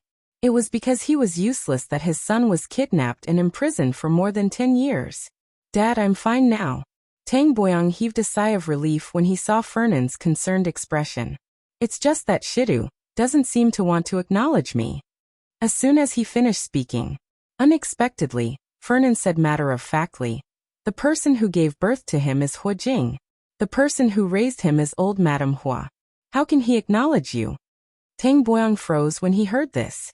Dad, I already know my mistake. Fernan sighed. Even I can't understand that child, Shidu. It's not easy for you to get his forgiveness. Dad, don't worry. I'll let Shidu see my hard work. Yin University. Bei Yunj had just finished a day of classes and left the teaching building. She walked to the vending machine and bought a can of Coke. She mentioned something to Lu Zhongzhou. Captain Lu, someone followed me today. Followed. Because they were in school, Lu Zhongzhou was not on guard and did not notice it first. 20 meters away, wearing a mask, Bei Yunj prepared to return to the dormitory after speaking. When Lu Zhongzhou heard this, his gaze immediately became vigilant and serious. Indeed, not long after, he discovered a sneaky figure. During this period of time, because Bei Yunj was at Yin University, it could be said that she was very safe, so Team Wolf returned to the base. However, he did not expect that someone would follow Bei Yunj to the school. Hello. Inform Tannan that Team Wolf will return to Miss Pei's side immediately, Lu Zhongzhou said. Captain, what happened? With our hunting eagle team here, why did we let Wolf team come back? The team member asked unhappily. Today, Miss Pei was followed. None of our team members noticed. If Miss Pei were to report this, she would be punished, Lu Zhongzhou said expressionlessly. Instantly, the expressions of the entire team changed. However, they also knew that Bei Yunj was not the type to complain. I'm warning you, be on your guard during this period of time. I won't allow anyone to touch a single strand of Miss Pei's hair. Yes. Investigation team, investigate the background of the masked man, and report to the higher-ups immediately. Got it. The members of the Falcon team were all rubbing their fists. Their bones were itching for a fight. However, the people who were sent to follow him didn't expect that the organization, which originally wanted to avoid Country A's war zone, would be directly exposed to the war zone because of tracking this person. Furthermore, they even ran into two of the most horrifying dagger teams in the war zone. Within a few days, Tang Boyang recovered and was discharged from the hospital. Because of his identity as the most favored young master in the Fernans family, he was once again surrounded by a group of people who wanted to curry favor with him. The Hua family. Hoshidu had just returned to the old residence when he saw old Master Fernans chatting with old Madame Hua. Tang Boyang was also there, and there was a young woman sitting beside him. Chapter 1349. It was Bo Jinxiao. After Qin Youjiao was taken down and left the International Musicians Association, Bo Jinxiao's status in the industry rose. After all, no matter what, Bo Jinxiao was the most talented junior in the International Musicians Association, and the current International Musicians Association was on par with her. Shidu. Tang Boyang was the first to speak. After regaining his identity and his previous treatment, Tang Boyang's face was glowing and his eyes were as bright as before. With old Madame Hua around, Hoshidu could only go forward. You don't have an appointment to play cards today? Hoshidu looked at old Madame Hua. Old Madame Hua's face flushed red in front of everyone. I only play once in a while. How can I go every day? As for Bo Jinxiao, her face was already flushed and she looked embarrassed when she saw Hoshidu. Master Du, Hoshidu glanced at her carelessly, but there was no emotion in his eyes. However, Tang Boyang was extremely satisfied with Bo Jinxiao. Tang Boyang had always liked girls who studied art, just like Momo's mother. However, Bei Yunj was like Hu Jing, a scientific researcher. She was clearly just a woman. Why did she have to learn such things? Tang Boyang was disgusted. Shidu Qiao Qiao is a few years younger than you. She can call you brother. Tang Boyang smiled. Oh. Hearing Hu Shidu's deep voice with a slight raise at the end, Bo Jinxiao's heart thumped wildly. However, Hu Shidu turned back to look at Tang Boyang and snorted. Is this your illegitimate daughter too? Instantly, the entire place froze. Shidu, what are you talking about? Tang Boyang was furious, but he did not dare to say anything harsh to Hu Shidu. If she's really an illegitimate daughter, bring her back to Neely as soon as possible. But Momo doesn't like older sisters with unknown backgrounds. Hu Shidu's attitude was clearly that he did not want to have anything to do with them. At the same time, Tang Boyang's face turned red as he remembered that Hu Shidu had raised Momo. Bo Jinxiao's expression was ugly, and she bit her lip unconsciously. Shidu. Old Madam Hu reprimanded Hu Shidu lightly. Hu Shidu casually pulled his tie. I'll go upstairs to see Momo. Shidu, your grandfather is holding a banquet outside tonight. Will you give him face and go? Old Madam Hu's voice was obviously pleading. The elderly were soft-hearted and always hoped that the family would be peaceful and everything would prosper. Go. Hu Shidu looked at Old Madam Hu and agreed. Old Madam Hu jumped up happily and immediately walked over to pull Hu Shidu. She whispered, I've already told Gu'er. When the time comes, you can bring Gu'er along. It'll save you the trouble. After that, Old Madam Hu glanced at Bo Jinxiao. When Bei Yunj received the message, Higgins also received a message. Nieyu, boss, aren't you going to say a few words during the celebration? Nieyu, there have been a lot of social engagements recently, and they were all handled by Boss Shang. Nieyu kept hinting at Bei Yunj, hoping that she would feel a little guilty. However, Bei Yunj glanced at the message and replied calmly. Not free. By the time Bei Yunj had finished replying, she was already on her way to the hotel where the banquet was being held. However, she did not expect Fernans to give the opportunity to set up the banquet to Tang Boyang. In order to matchmake Hu Shidu and Bo Jinxiao, Tang Boyang had even invited many people from the industry to put pressure on Bei Yunj and embarrass her. Platinum Gold Royal Hotel. Mr. Nie. Fernan's assistant, who was beside Tang Boyang, recognized Nieyu. Why are you here? With that said, he immediately introduced, Mr. Tang, this is Mr. Nieyu, a senior executive of Higgins Corporation. Chapter 1350. Seeing that his father's assistant's attitude was surprisingly good, Tang Boyang immediately understood. Mr. Nie, I've long heard of your name.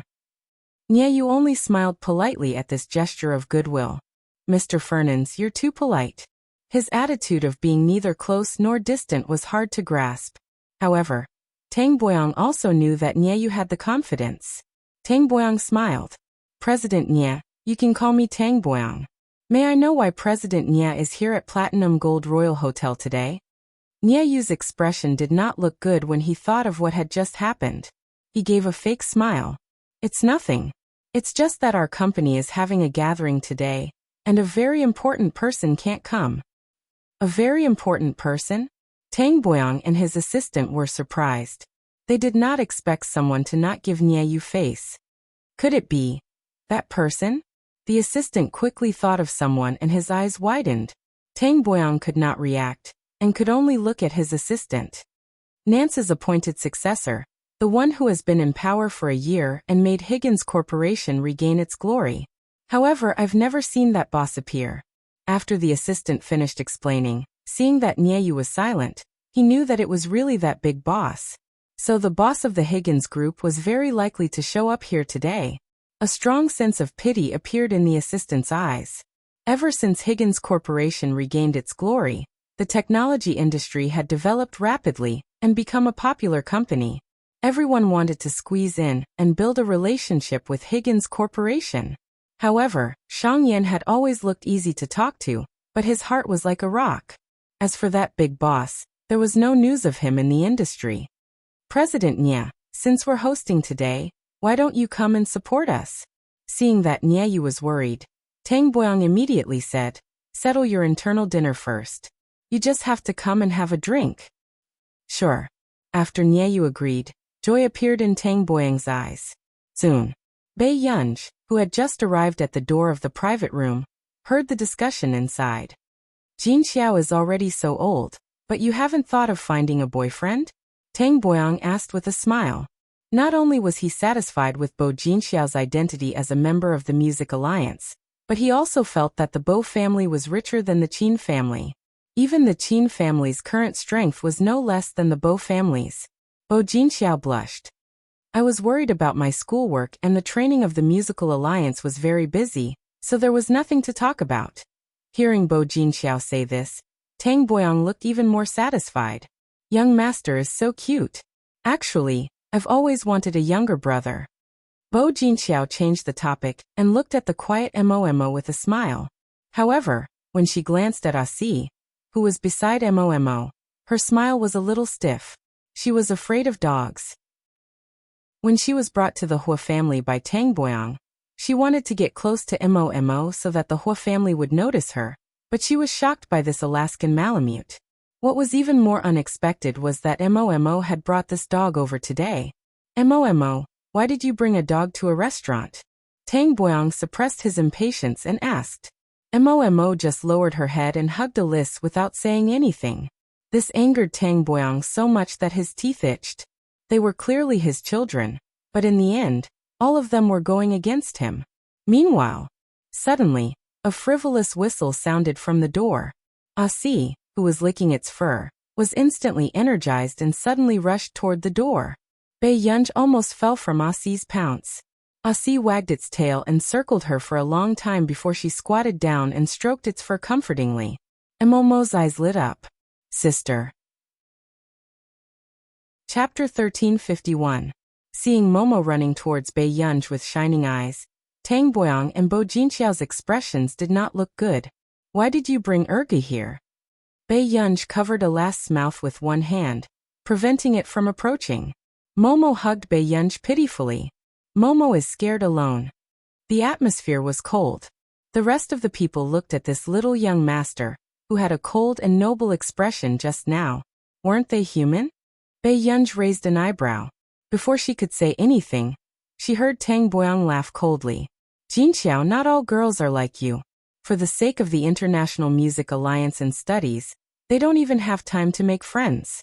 Some people have been going to men's houses since high school. Bo Jinxiao pretended to be at a loss, but she could not help feeling smug. What was so great about Bei Yunj? Even if Hua Shidu took a fancy to her, she would not be able to enter Fernanz's house. Bei Yunj glanced at Tang Boyang slowly, and only licked his cheeks, suppressing his temper. Brother was the one who seduced sister on purpose. Momo's unexpected words shocked everyone. What? Tang Boyang's face was slapped in public, and his expression darkened instantly. Momo, what nonsense are you talking about? I'm not wrong. Sister Yunj should have married me. Brother was the one who secretly threatened me to stay away from sister, and didn't let me tell sister. Momo's soft face was filled with coldness. It was all that smiling fox brother's fault. Bei Yunj was speechless. What kind of mess are these two brothers up to behind my back?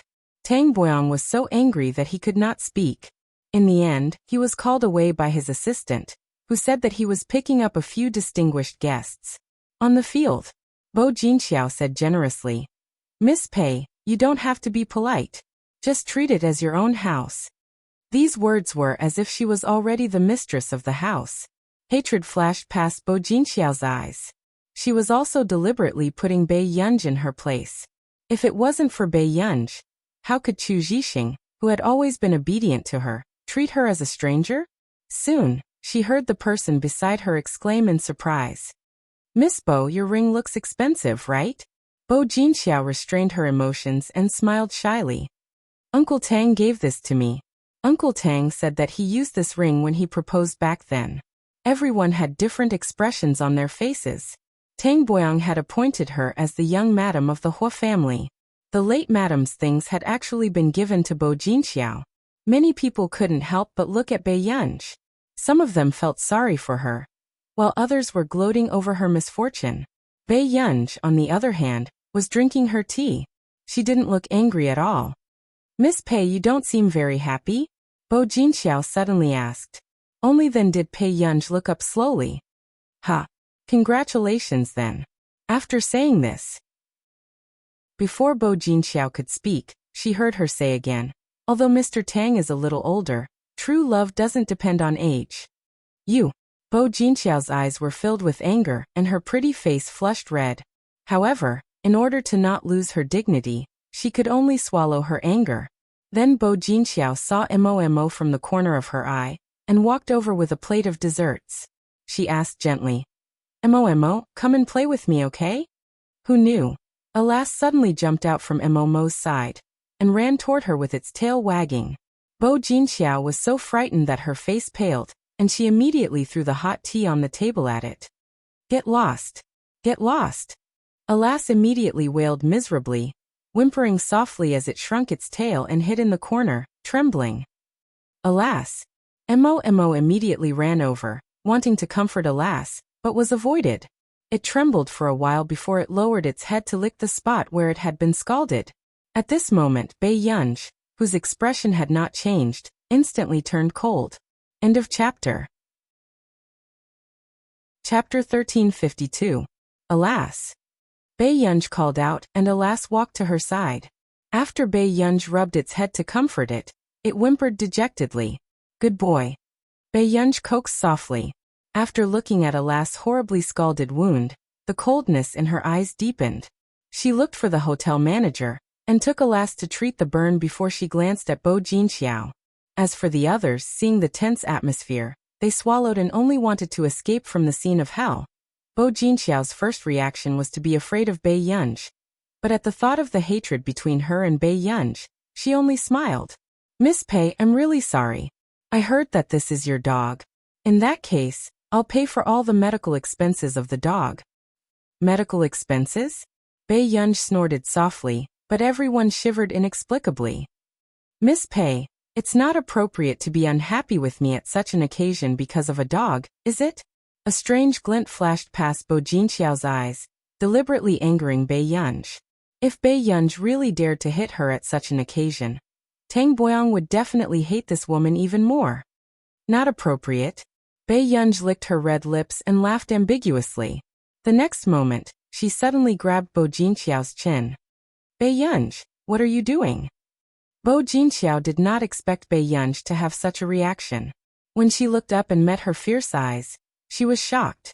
At first, she thought that she would at most be slapped by Bei Yunj, but now, she was starting to feel afraid when she saw Bei Yunj's gaze. I'm teaching Miss Bo. As long as I want to do it, there's nothing inappropriate. With that said, Bei Yunj pinched her chin and pushed her out ruthlessly. Bo Jinxiao fell against the wall of the corridor, her face pale from fright. Her entire body was in so much pain that it felt like her bones were about to break.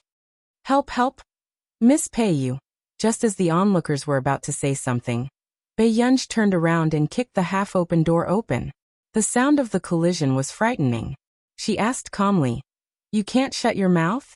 No one wanted to anger this god of death. Then he came back to his senses.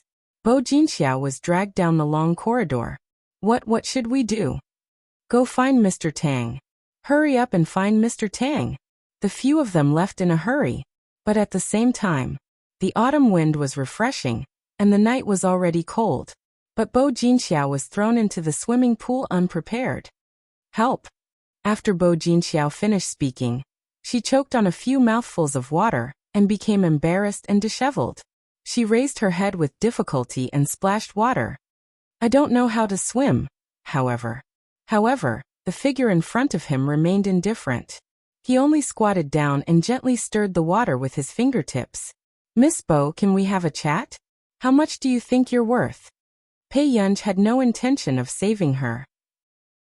The corners of her lips curled up as her eyes were filled with coldness. Bo Jinxiao shivered and could only flap her arms and legs with all her might. However, her hands and feet were gradually freezing and she choked on more and more water. She was about to lose consciousness. Bei Yunj, how dare you? Suddenly, Tang Boyang, who had rushed over, finished reprimanding her angrily and shouted at the security guard. Aren't you going to save her? The security guard immediately went into the water to fish Bo Jinxiao out. and hurriedly pressed her chest to make her spit out the water.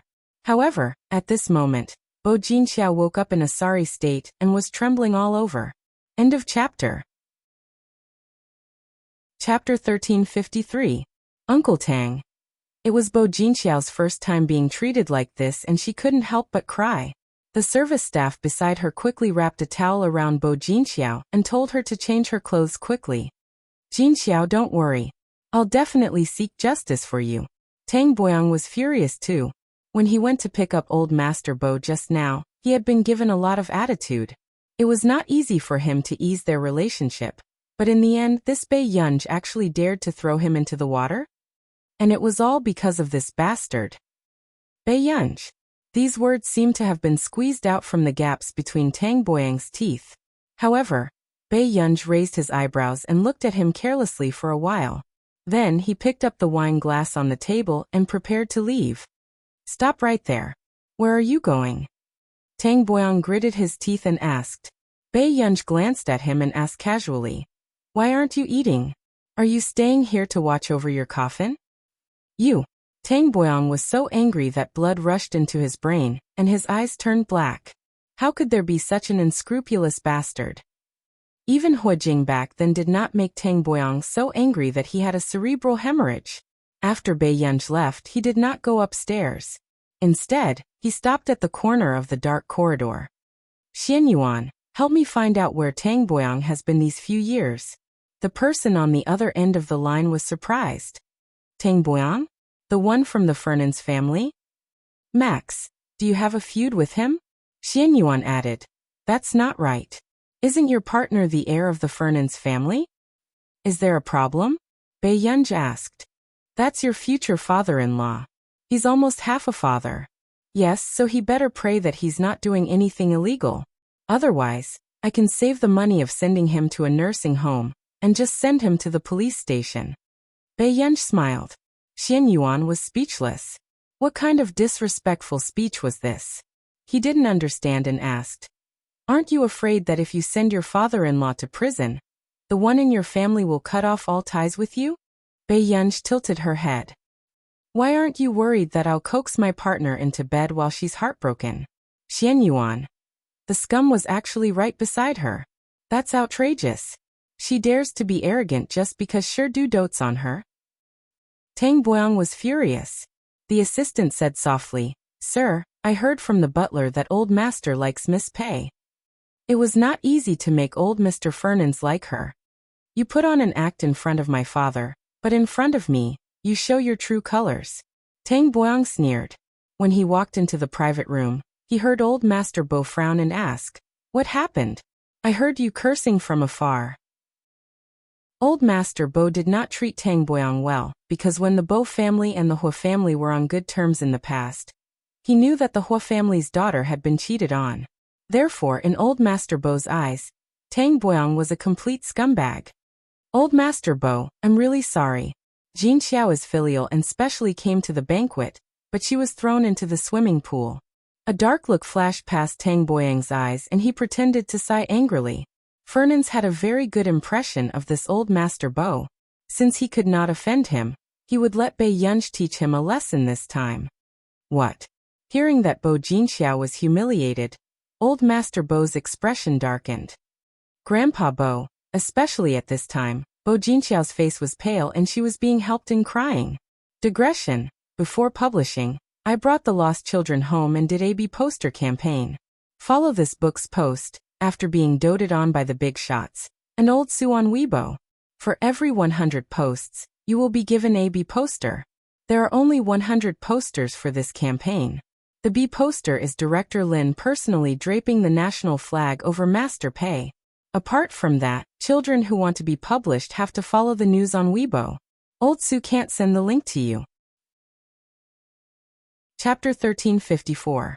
Although old Master Bo did not dote on this distant granddaughter who was not closely related to him by blood, she had indeed grown up in the Bo family.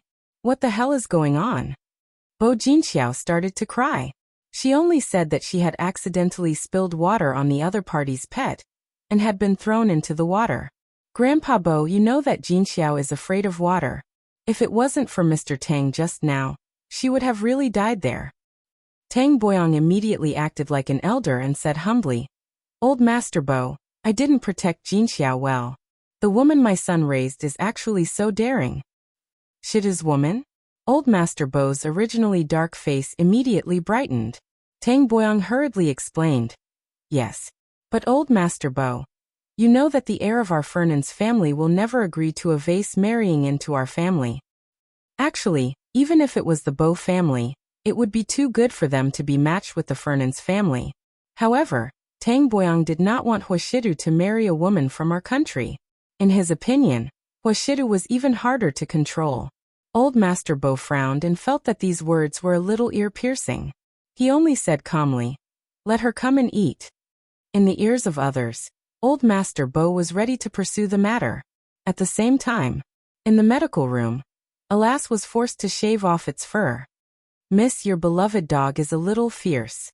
The doctor did not know where to start. After being scalded, a lass's personality suddenly became much fiercer, and it did not let strangers get close to it. Bei Yunj could only put on her latex gloves and sit beside a lass. Ergu, do you see if there's anything to eat in my pocket? A lass had just turned its head when Bei Yunj pressed a lass's head down and said slowly, Shave it quickly. The doctor reacted and immediately started to prepare.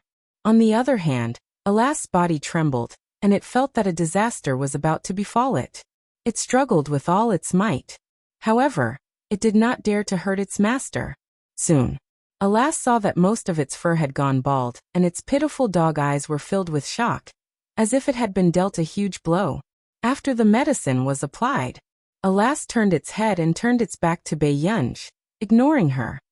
Ergu. A lass pretended not to hear her. Bei Yunj licked her lips and chuckled. She slowly took off her gloves and said, Don't do that, Guzzi.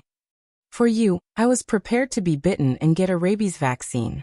Hearing the interaction between the man and the dog, the doctors held back their laughter. Not long after, Bei Yunj received a phone call. Tang Boyong said in an extremely bad tone, Are you still not coming back? Do you know shame after doing such a thing? Bei Yunj hung up the phone before she could finish. Sister, Alice won't die, right? Momo's eyes were red as she asked while choking with sobs. No, but Momo wants to have a meal with her sister first, and then come to pick up Alice. All right. Momo ran to Eris and gave him some instructions in a childish voice. Then she left with Bei Yunj. Bei Yunj and Momo were outside the private room when they heard the angry voices inside. Is such a woman worthy of entering our Fernan's family? What a joke. Uncle Tang, don't let Master Du hear your words. Yu Hanran did not try to persuade him. He only gloated and added fuel to the fire. Meanwhile, Nieyu, who had just arrived, listened with relish. Occasionally, he would condemn her in his heart. He did not expect such a vicious woman to exist in this world. However, when Bei Yunj kicked the door open, Bo Jinxiao, who was crying, immediately shivered. Chapter 1355. Bei Yunj, are you unapologetic? Tang Boyong questioned with a dark face. At this moment, Nieyu was even more dumbfounded when he saw Bei Yunj appear in front of him. What the F***ck was going on? Wasn't this person not free to attend their company gathering? The atmosphere was cold, but before anyone could react, they heard Yu Hanran say with a smile, Master Pei, come sit with me. Bei Yunj glanced at him lazily, but sat on the other side, not giving Yu Hanran any face. This was very big boss. However, Yu Hanran did not get angry. He only spoke to Bei Yunj with a cheeky smile. Until the next moment, everyone saw Old Master Bo suddenly stand up and pick up the wine glass on the table. His face was dark, and even his hand that was holding the wine glass seemed to be trembling with anger. Seeing this, everyone gasped. Even the atmosphere became tense. They did not dare to imagine what kind of terrifying scene would happen next. Old Master Bo, I didn't manage my son well. When I go back. Tang Boyong had just suppressed the smile on his face, and wanted to say something when Old Master Bo interrupted him agitatedly. Your teacher Yuen? Old Master Bo was almost incoherent as he asked her nervously and softly. Instantly, the atmosphere was broken and everyone was dumbfounded. Why would Old Master Bo call this female student teacher? Bei Yunj did not have any impression of old Master Bo, and could not help but raise his eyebrows. You are? Old Master Bo was extremely excited. Teacher, I was a member of the International Musicians Association 2 years ago. It was all thanks to you that I was able to enter the International Musicians Association successfully. Bei Yunj remembered. You don't have to thank me. I'm just doing it because you're talented. Old Master Bo's score back then was very favored by Bei Yunj. Although the other examiners did not allow it, they could not resist Bei Yunj's love and Old Master Bo's ability to understand. Teacher, I'll toast you. I really didn't expect to meet you here. Ever since Old Master Bo found out that Yuan was the eldest daughter of the Qin family, he wanted to visit her, but he was afraid that it would be rude. That was why he was so excited today. But when Tang Boyang saw this scene, his face almost froze, and his brain was in a mess. Wasn't Bei Yunj a physics student at Yinhua University? How did she get involved with the International Musicians Association? Back then, Tang Boyang had also taken a fancy to Bo Shan's identity as a member of the Qiao-In Alliance, so he wanted her to be with Huashidu. After all, the Profound Note Alliance's connections were a huge asset. She didn't expect Bei Yunj to be a member of the International Musicians Association. And her status wasn't low either. Tang Boyang turned around and saw that Bo Jinxiao's eyes were red. It was obvious that she already knew Bei Yunj's identity. His face instantly darkened. Why didn't this idiot tell him about this earlier? As expected. Then Old Master Bo asked in confusion. Teacher, did Jinxiao offend you in some way? Bei Yunj suddenly raised her eyebrows with interest. What did she tell you? Old Master Bo immediately understood that there must be a reason behind this. His face darkened. Guangxiao, are you still not going to tell the truth? Bo Jinxiao immediately knelt down and looked at Old Master Bo with a panicked expression. Grandpa Bo, I was careless. I accidentally scalded Miss Pei's dog. When everyone saw this, they all had different thoughts. Jinxiao, the Bo family has already done their best to raise you. And now you have the ability to earn your own living. Old Master Bo's words made Bo Jinxiao's face turn pale. Was he chasing her out of the Bo family? Chapter 1356. Grandpa Bo, Jinxiao really didn't do it on purpose. Bo Jinxiao crawled toward Old Master Bo like crazy, crying and shaking her head desperately as she grabbed his sleeve. Old Master Bo frowned, but his heart had softened. He softened his tone. Jinxiao, I believe you have the ability to support yourself. When you go out, I'll give you a house in the city center. The house that Old Master Bo gave her was worth at least 50 million yuan. However, Bo Jinxiao was unwilling to give up. If she stayed in the Bo family, she could have gotten more. And all of this was because of Bei Yunj. With others around, Bo Jinxiao did not want to embarrass herself, so she left early. However, this meal still did not feel good. Nieyu could not help but be afraid of Bei Yunj. Unexpectedly, Tang Boyang insisted on getting close to him and said with a smile, CEO Nie, you're really young and promising. Let me give you a toast. Nieyu was speechless. This Tang Boyang would not stop until he was dead, right? Mr. Tang, if you have anything to say, you can say it directly. Nieyu gave a fake smile. CEO Nie, you're joking. I just feel like I've known you for a long time, and we can be friends despite our age difference. A glint flashed past Tang Boyang's eyes, but he had an idea in his heart. Even if he did not do anything, he could let this arrogant B*TCH of the Qin family offend Higgins's people. By then, she would not even know how she died. I heard that recently, the technology product line of Higgins' Yuncheng department has collided with the Qin corporations a lot. Tang Boyang smiled calmly. Could it be that there's a collaboration? With that said, everyone on the scene fell silent. Higgins Corporation's scientific research product line had always been the company's trump card. How could they let others have a share of this pie? However, the Qin Corporation had collided with the same products one after another. Had Higgins's trade secrets been leaked, their scalps turned numb. The Qin family was so daring. Weren't they courting death? Even Yu Hanran could not help but worry for Bei Yunj this time. However, when Nieyu looked at Bei Yunj, he saw Bei Yunj glancing at Tang Boyang coldly. Then she sneered and stood up lazily. Before Bei Yunj left, she turned around and asked Yu Hanran, "Do you have a cigarette? I'm going out for a walk." The entire arena was silent. Was this eldest young miss of the Qin family a lunatic, or was she really stupid? Wasn't he taking Higgins too lightly? Tang Boyang also looked on coldly, the corners of his mouth curled up in a mocking smile. After Yu Hanran had an epiphany, it was as if he was facing a formidable enemy. "Master Pei, don't harm me." If Wuxia knew that he was the one who gave him this ancestor's cigarette, he would be able to think about what color he should choose for his urn. Bei Yunj was just about to say something when she noticed that Mo was blinking her big, curious eyes, as if she would be led astray by her in the next moment. Hence she could only turn around and leave. "I'm going out to buy candy." However, while Bei Yunj was waiting for the elevator, she suddenly heard an impatient voice. "I say, you old thing, why are you still so greedy when you're already half a foot into the ground? Hurry up and take your things and scram. CEO Nia won't see you." Bei Yunj had also heard the other person's voice in the physics department. It was Professor Sun Jiaping from the physics department. Professor Sun Jiaping was very respected in his early years, but in the past few years, he had held a lot of lectures and worked as a technical consultant for big companies. He was scoffed at by the academic circle and his own students, and was called the disgraceful scum of the academic circle. He actually had the nerve to stay at Yun University for such a blatant money grubber. Chapter 1357. She saw that Sun Jiaping was wearing clothes that had been washed too many times. He looked thin, and his hunched back became even hunchier. Sun Jiaping was not good at pleasing people. "Mr. Nia, please be magnanimous. Please give me a chance. Just let me give it to President Nia." Bei Yunj narrowed her eyes casually. The elevator was about to arrive. "Old man, I think you're tired of living. Get lost.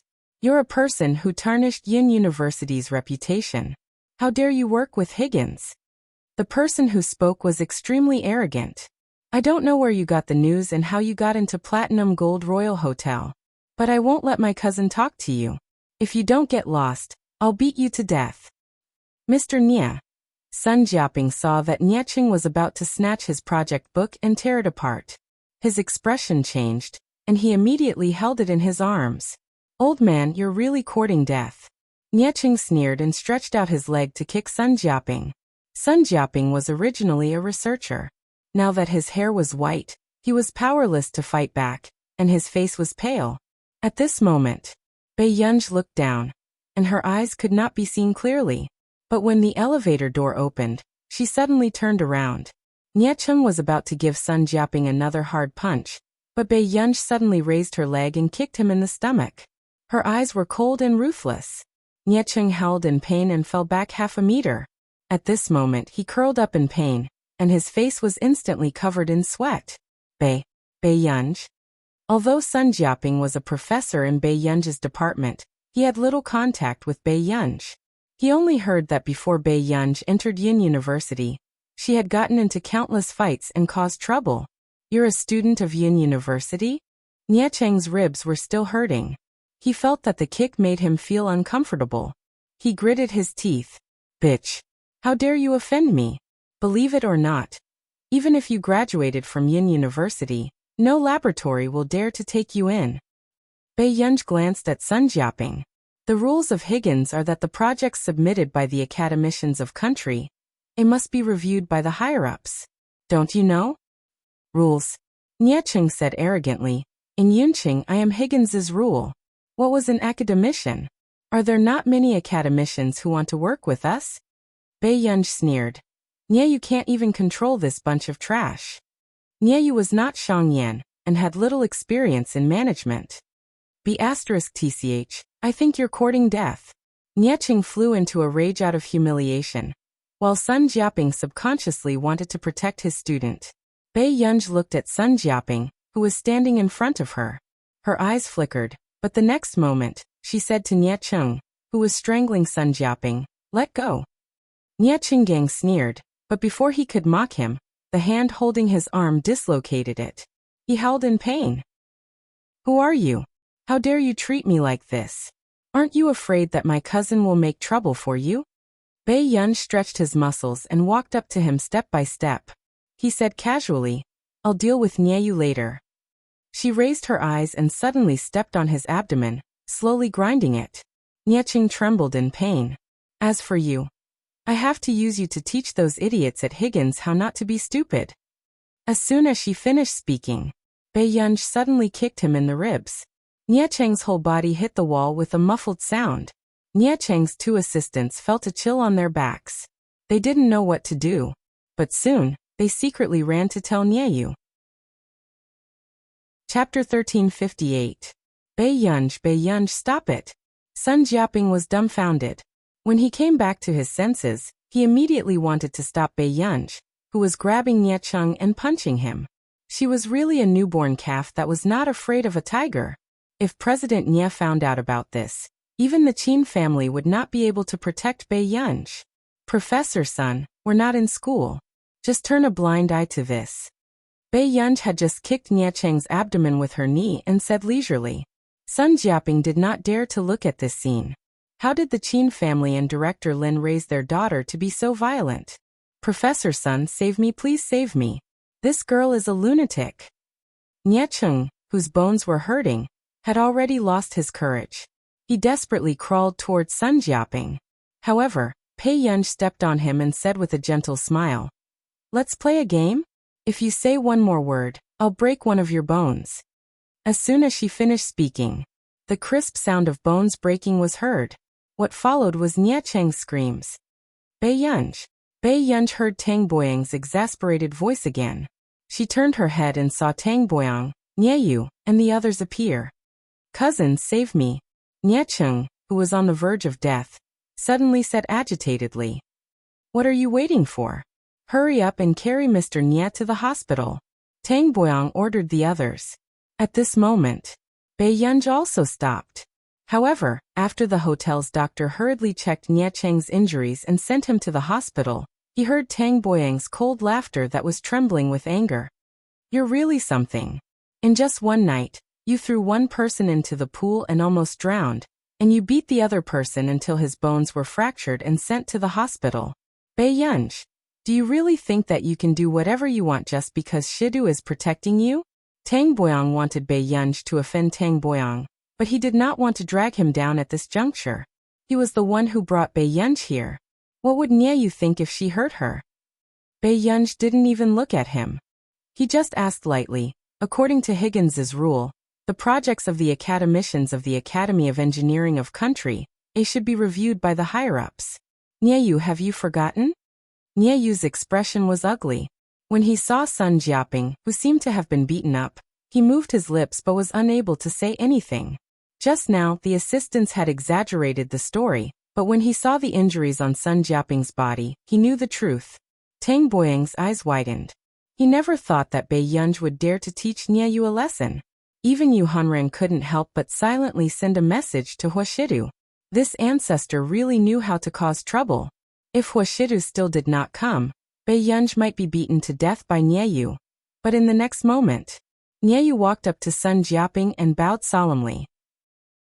"Professor Sun, it's my fault for not teaching my subordinates well. I've embarrassed Higgins." Everyone was in disbelief. What's going on? Isn't Boss Nye going to stand up for his brother? Why did he listen to Bei Yunj, and even take the initiative to apologize? It's fine. Boss Nye, I've finally met you. I'm here this time to show you my project book." Before Sun Jiaping could hand the project book to Nyeyu, Nyeyu saw the message Bei Yunj had sent him. His face turned pale. "I'll give Shang Yen face this matter. Go back to Neely and follow him. I'll find someone else to manage Yin City." He knew very well that based on Bei Yunj's temper, if it weren't for Shang Yen, Bei Yunj would have cleaned up the sect long ago. Chapter 1359. Nyeyu forced a smile. "Professor Sun, the company's project should leave it to someone else." Before he could finish his sentence, Bei Yunj said slowly, "Mr. Nye, Professor Sun is here for you." Hearing this, Nyeyu froze and slowly took the project book from Sun Jiaping. "Thank you for your hard work." Sun Jiaping couldn't help but feel excited. "Thank you for giving me this opportunity. Everyone else's eyes widened. Bei Yunj had sent Nieyu's brother to the hospital. Wasn't Nieyu going to pursue the matter? This was a slap to his face. You're welcome. Nieyu smiled weakly and glanced at the girl beside him. Sun Jiaping shouldn't be thanking him. At this moment, Tang Boyang's expression also became complicated. He began to look at Bei Yunj seriously. It was obvious that Nieyu was afraid of Bei Yunj. But how could the head of Higgins Group be afraid of a daughter of the Qin family? In the supermarket, Bei Yunj was just about to buy something when Sun Jiaping pulled her back. She saw Sun Jiaping walking in front of her with a can of milk, a bottle of water, some bread, biscuits, and sugar. Miss the bill. After Sun Jiaping finished speaking, he took out the most common small plastic bag from his faded trouser pocket. There were some coins and paper money inside. Bei Yunj's eyes flickered. Professor, let me pay. I'm your teacher. How can you let your student pay? After Sun Jiaping finished speaking, he opened his money bag and took out a $20 bill. He counted some change and gave it to the salesperson. After thanking the salesperson, he handed the milk and bread to Bei Yunj. He even smiled and said, My granddaughter said this milk is delicious. She gets angry if I don't buy it for her. You kids will definitely like it. Bei Yunj hid the darkness in her eyes and took the snacks from Sun Jiaping. Thank you, Professor. Aren't you going to save some for your granddaughter? Sun Jiaping paused. Her? A smile appeared on his face, but his voice was hoarse and sour. She's sick. She can't eat these. Bei Yunj did not say anything. As she drank the strawberry-flavored milk quietly, she felt Sun Jiaping quickly wipe away his tears. She pretended that nothing had happened and began to persuade Bei Yunj to study hard. Professor, how much more do you need to pay for your granddaughter's medical bills? Bei Yunj asked after a moment of silence. Sun Jiaping obviously didn't expect Bei Yunj to ask such a question, but he still patted her on the shoulder and said, It's okay, don't worry. It's just that we still need some medical fees for the operation. As long as this project wins the bid, I can give Jingjing the best medical resources. He smiled again and said, After this surgery, if there's a chance, you can also meet each other. There will be a chance. Bei Yunj smiled. That girl is smart, but she's not likable. Although he said this, Bei Yunj could still see the love and affection in Sun Jiaping's eyes. After chatting for a while, Sun Jiaping insisted that Bei Yunj not send him to the bus stop. Bei Yunj watched him from afar as he covered the wound on his arm and disappeared into the distance. Nieyu's voice sounded in her ears again. Boss, I'm sorry. Bei Yunj didn't even look at him. She just took the project book from him. She said casually, Inform everyone that there will be a high-level meeting at Higgins tomorrow. Those who can't come don't have to come anymore. Chapter 1360. Hearing this, Nieyu felt a chill run down his spine. He knew that Higgins Group was going to be reshuffled. Yes. Bei Yunj suddenly asked. What kind of free and rich positions are there in the group? Suitable for scientific researchers. Nieyu quickly realized who Bei Yunj was talking about. Technical consultant? But, boss, our scientific researchers and technicians should be treated the best in the country. As long as they entered Higgins Group, they would not be short of money. Otherwise, why would there be so many people racking their brains to squeeze in? After all, even the interns in the technical department at Higgins Group had an annual salary of 3 million. Got it. Bei Yunj took the project book back and received a message from Xian Yuan of CI7 at night. Xian Yuan, Sun Jiaping's information is here. However, there is a problem with his information. It involves the changes in the scientific research circle 20 years ago. Take a look. Attachment. Max, okay, thank you. Bei Yunj sat in front of the computer and opened the attachment sent by Xian Yuan. It recorded Sun Jiaping's personal experience and commendations in detail. Sun Jiaping's resume was similar to that of the other professors at Yin University. He had excellent grades since he was young and graduated with a doctorate at the age of 26. He majored in nuclear engineering and nuclear technology, and had a double degree in physics. However, one thing that Bei Yunj did not expect was that Sun Jiaping's granddaughter, Jingjing, was not his biological granddaughter, but the daughter of Sun Jiaping's student, Xiang Ke. 20 years ago, Sun Jiaping took his student, Xiang Ku, to an island academic conference. A year later, he returned to Yuncheng but was inexplicably suppressed by the big shots in the circle. He could only take Xiang Ku to the most dangerous nuclear technology laboratory in the country at that time. However, in an experiment explosion, Xiang Ku died in order to save Sun Jiaping. Since then, Sun Jiaping had to raise his student, Xiang Ku's single daughter. Island Academic Conference. Bai Yunj frowned and continued to scroll down. She saw the only remaining information about the unprecedented Island Academic Conference that had gathered 30 top researchers in the industry 20 years ago. One of the names also came into Bai Yunj's eyes, J.H. Bai Yunj's eyes flickered. She didn't expect that this researcher, who was almost unheard of in the country, would actually attend that academic conference. However, there were very few records about that academic conference. Even CI7 only hastily wrote that the experimental research of that academic conference had led to the deaths of thousands of people on the island, and that J.H. had committed suicide to escape punishment. This was a bombshell 20 years ago, but CI7 had always held that J.H. committed suicide to escape punishment. However, the past was the past. More than half of the 30 researchers from 20 years ago had fallen. Now only 6 of them were alive and 2 were missing. They tacitly kept their mouths shut about this matter. Bai Yunj's eyes flashed with a dark light, but he had a feeling that Sun Jiaping might know a shocking secret from 20 years ago. She also didn't think that Senior J.H. had committed suicide to escape punishment. This was because in the manuscript she had obtained from Laboratory 191 J.H. S experimental manuscript was completely different from the research direction of the island experiment 20 years ago. Another bunch of scum. Bai Yunj sneered, but there was no warmth in her eyes. Master Du, your lady is pretty good. She has already found out about the island academic conference. Suyu brought 2 wine glasses over, poured some red wine, and handed them to Hoshidu. The man's hand that was holding the fountain pen paused. Why is she investigating this? Chapter 1361.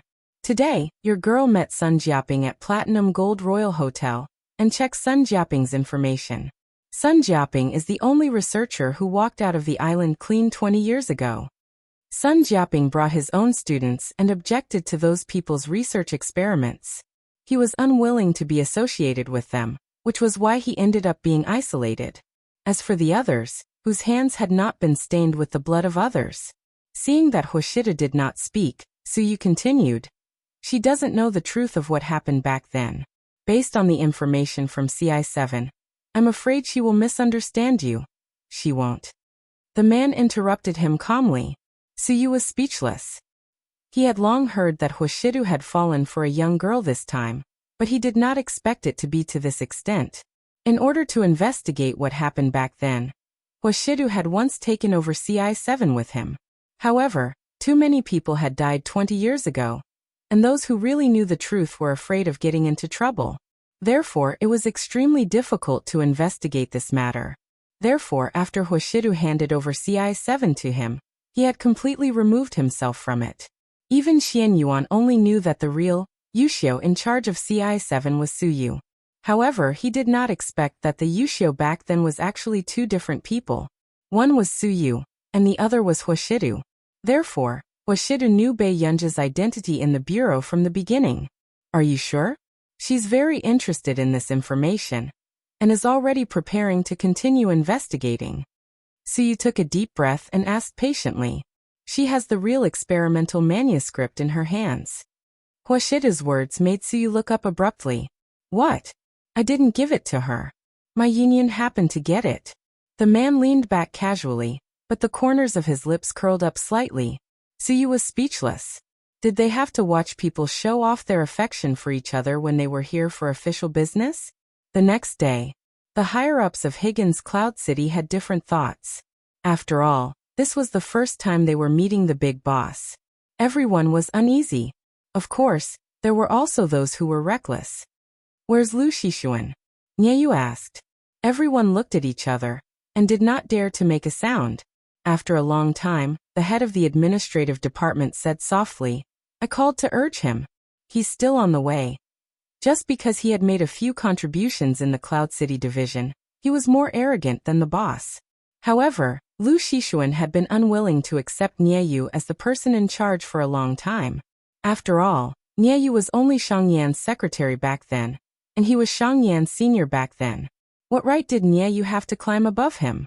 Lu Shixuan was certain that this boss, who had never shown himself, would not do anything to him. After all, he was the backbone of the company. Not long after, when everyone arrived, they saw a beautiful girl walk in. His aura was impossible to ignore, but he was so young that it made people doubt their lives. Was he 20 years old? Many senior executives in their 40s and 50s no longer took Bai Yunj seriously. Is everyone here? Bai Yunj naturally sat at the head of the table and placed his laptop on the table. His words were light, but they inexplicably made people feel pressured. Director Dong. Nieyu gestured for her to report. The Minister of Administration immediately sat up straight and said, "Of the 17 executives, only Lu Shixuan hasn't arrived yet. He said he's stuck in traffic." After saying this, the atmosphere at the scene was so tense that even a pin drop could be heard. They inexplicably felt that the big boss was scary. Suddenly, Bai Yunj snorted unknowingly and started to operate the keyboard carelessly. Everyone had different thoughts and did not know what the boss wanted to do. Chapter 1362. Alright, let's start the meeting. Bai Yunj's slender and good-looking fingers played with the black gold magnetic card in her hand. This was the symbol of the person in charge of Higgins Group. As long as Bai Yunj swiped this card in the industrial area under Higgins, the higher-ups in the area would receive the news of their boss's arrival and come out to welcome her. However, when everyone heard this, they looked at each other and doubts arose in their hearts. Did the boss just pass by like that? She didn't intend to pursue Lu Shixuan? Could it be that this rumored boss was just a paper tiger? After all, Nieyu was still around and no one dared to express their thoughts. However, they felt that the boss was indeed too inexperienced to even touch Lu Shixuan. If it weren't for Shang Yan, Higgins Group would have been finished in the hands of this boss. Everyone increasingly felt that this boss was just a pampered young lady.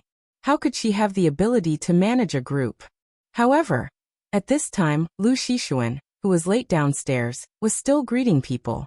"Xiao Qian, I heard from Boss Huang that you can drink quite a lot last time. Let's go for a drink after work?" Xiao Qian said flatteringly. "Sure, as long as Boss Lu has time. But Boss Nia and the others are in a meeting. Why are you still here?" "Sai, isn't there a traffic jam?" Lu Shixuan smiled, but his face could not hide his pride. He did not think that the boss, who had never shown up, could do anything to him. If she really had some ability, why would she leave the company's affairs to Shang Yan? Lu Shixuan sneered, but when he was in front of the gate on the first floor and prepared for facial recognition, unexpectedly, not only was the identification system unable to detect his identity, but it even sounded a mechanical female voice. "There is no information about your identity in the system at the moment. Please leave quickly." Lu Shixuan's expression changed. He did not believe it and checked a few more times. However, at this time, the gate suddenly emitted an alarm red ray and called the security guard. After the security guard hurried over and saw Lu Shixuan, who was blocked outside the gate, his eyes widened. "Boss Lu, why are you blocked outside? Cut the crap and let me in. What kind of broken machine is this? Why is it blocking me outside?" Lu Shixuan was furious and began to curse on the spot. But just as the security guard was about to let them in, he suddenly remembered Higgins' strict rules. The security guard asked timidly, "Director Lu, do you want to try again? Higgins has a rule that he can't just let anyone go. Did you eat a bear's heart or a leopard's guts? You're just a little security guard. How dare you stop me outside?" Lu Shixuan instantly flipped out, but the security guard refused to let him in. So Lu Shixuan could only call someone. In the high-level meeting, suddenly someone's phone vibrated. Minister Dong gulped. "Boss, it's a call from President Lu." "Yes, put it on speaker." Bai Yunj signaled for the higher-ups to stop the presentation. At this time, everyone quietly heard Lu Shixuan's roar. "Dong Qi, hurry up and ask that useless security guard downstairs to let me in." This broken machine can't even detect my identity. Minister Dong's expression changed slightly. He subconsciously looked at Bei Yunj, who was sitting at the head of the table. Very good. Looks like there's still someone with a brain in the company. Bei Yunj's red lips curled up, and she leaned back casually. However, everyone else's scalp suddenly went numb. So just now the boss had deleted Lu Shishuan's information from the computer? Only Nieyu reacted quickly. Bei Yunj did not know how to enter the company's system. Chapter 1363. Director Dong, get someone to throw out all his things. The rest of you continue reporting. After Bei Yunj finished speaking, she put a tick on the name list in her hand. At this moment, the rest of the people saw that Bei Yunj still had a list in her hand, and felt a chill down their spines. She wasn't here to play? Yes. Director Dong took a deep breath, and was glad that she didn't act recklessly like Lu Shishuan. Then, she immediately went downstairs to deal with Lu Shishuan. Downstairs. Dong Qi, what are you doing? Are you rebelling? Lu Shishuan saw the two people behind Dong Qi carrying two big boxes of things from his office and couldn't help but widen his eyes in disbelief. President Lu, you should be happy that the boss gave you a break. Director Dong's beautiful nails brushed her hair away from her shoulders. Her words were watertight, and she was a living example of a smiling tiger. You. How dare you? Did Nieyu say this? Lu Shishuan asked with a dark expression. Lu Shishuan, you even dared to patronize the boss's meeting. You're not a hero who started the dynasty, and yet you're putting on airs. Who can tolerate you?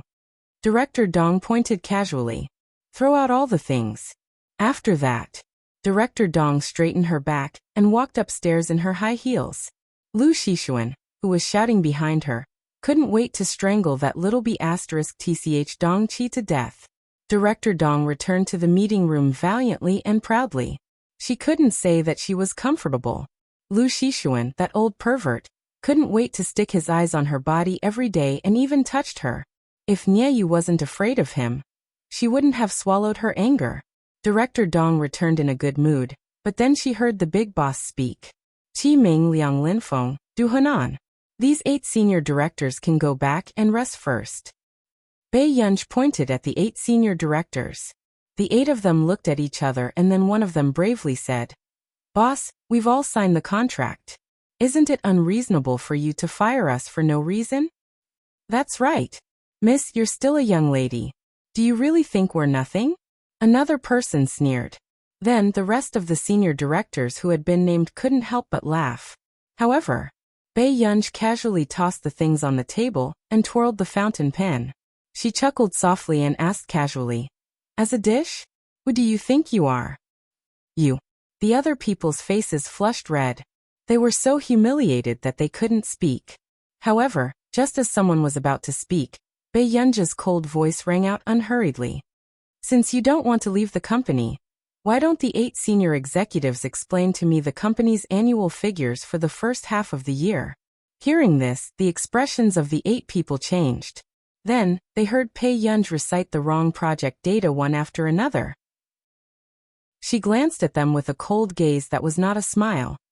Embezzling public funds and signing up for 2 experimental projects with fake data. Are you looking for death? Finish speaking. Bei Yunj threw all the information in his hands onto the pale faces of the senior officials. In an instant, the conference table was filled with papers. However, all the high-level officials present were so frightened by Bei Yunj that they trembled. There was only one thought in their minds. The boss was too scary. Boss. Their backs were soaked with sweat. They suddenly realized that this person who had never shown up was the real boss. Bei Yunj said casually, I'll give you 3 days to either solve the problem or solve yourselves. Chapter 1364. The others felt a chill run up their spines from the soles of their feet to the top of their heads. The chill soaked their entire bodies, and their foreheads were covered in sweat. Bei Yunj meant that if they couldn't give her an explanation, she would send them to the police station and jail them for life. Boss, I don't know what's going on either. Someone wanted to play dumb. However, some people knew that they couldn't hide it any longer and immediately begged for mercy. Boss, I was just confused. That's right. Boss, please let us go. We will definitely turn over a new leaf and work for you. The higher-ups were so anxious that they almost kowtowed to her and admitted their mistakes. However, Bei Yunj had always been merciless. Nyeyu. Bei Yunj didn't even look up as she let Nyeyu deal with them. After the noisy begging for mercy gradually faded away, the remaining higher-ups felt their hair stand on end when they saw Bei Yunj's calm, but overly beautiful face. They didn't know how Bei Yunj found out that there was a problem with the data, including the 2 fake data projects. Even the insiders probably didn't know about the information reported just now, right? How did Bei Yunj see through it at a glance? It was all wrong. If Nyeyu had half of this person's skills, he wouldn't have let these people ride on his head. Bei Yunj was halfway through processing when she suddenly received a message from Xiang Yan. She opened it and took a look. Nyeyu's ability is limited. I'm sorry to have caused you a lot of trouble. I heard that Mr. Xue Jiangxian is working in the Yun City department of the corporation. Xue Jiangxian might be a good candidate for you, but I heard that he's preparing to leave. You can ask him about the situation. Bei Yunj's eyes flashed. She put her phone on the table, and her gaze landed on one of the older men. Why does old Xue want to leave? Bei Yunj asked. Xue Jiangxian probably didn't expect to attract this person's attention. After a while he smiled and said, I'm old. I'm afraid I can't help much. He changed the topic and said, but if you need me, I'm willing to do my best for you. Xue Jiangxian had interviewed Higgins because of Higgins's resurgence of fame. How could he have known that the moment he started working, the company would be filled with monsters? Therefore, Xue Jiangxian became increasingly disappointed and decided to resign. However, unexpectedly at this moment, Bei Yunj suddenly appeared and dealt with these rotten bugs in the company with a single meeting. This made Xue Jiangxian suddenly want to stay. Old Xue, I do need you. Bei Yunj's eyes curved and she said bluntly. Xue Jiangxian had left a deep impression on her during the meeting just now. Compared to the others, Xue Jiangxian had a lot of experience. He looked at the project from many angles and was strict. Xue Jiangxian was so excited that he stood up and bowed to Bei Yunj. Young miss, I'm willing to die 1,000 times. All right everyone, it's a pleasure to meet all of you.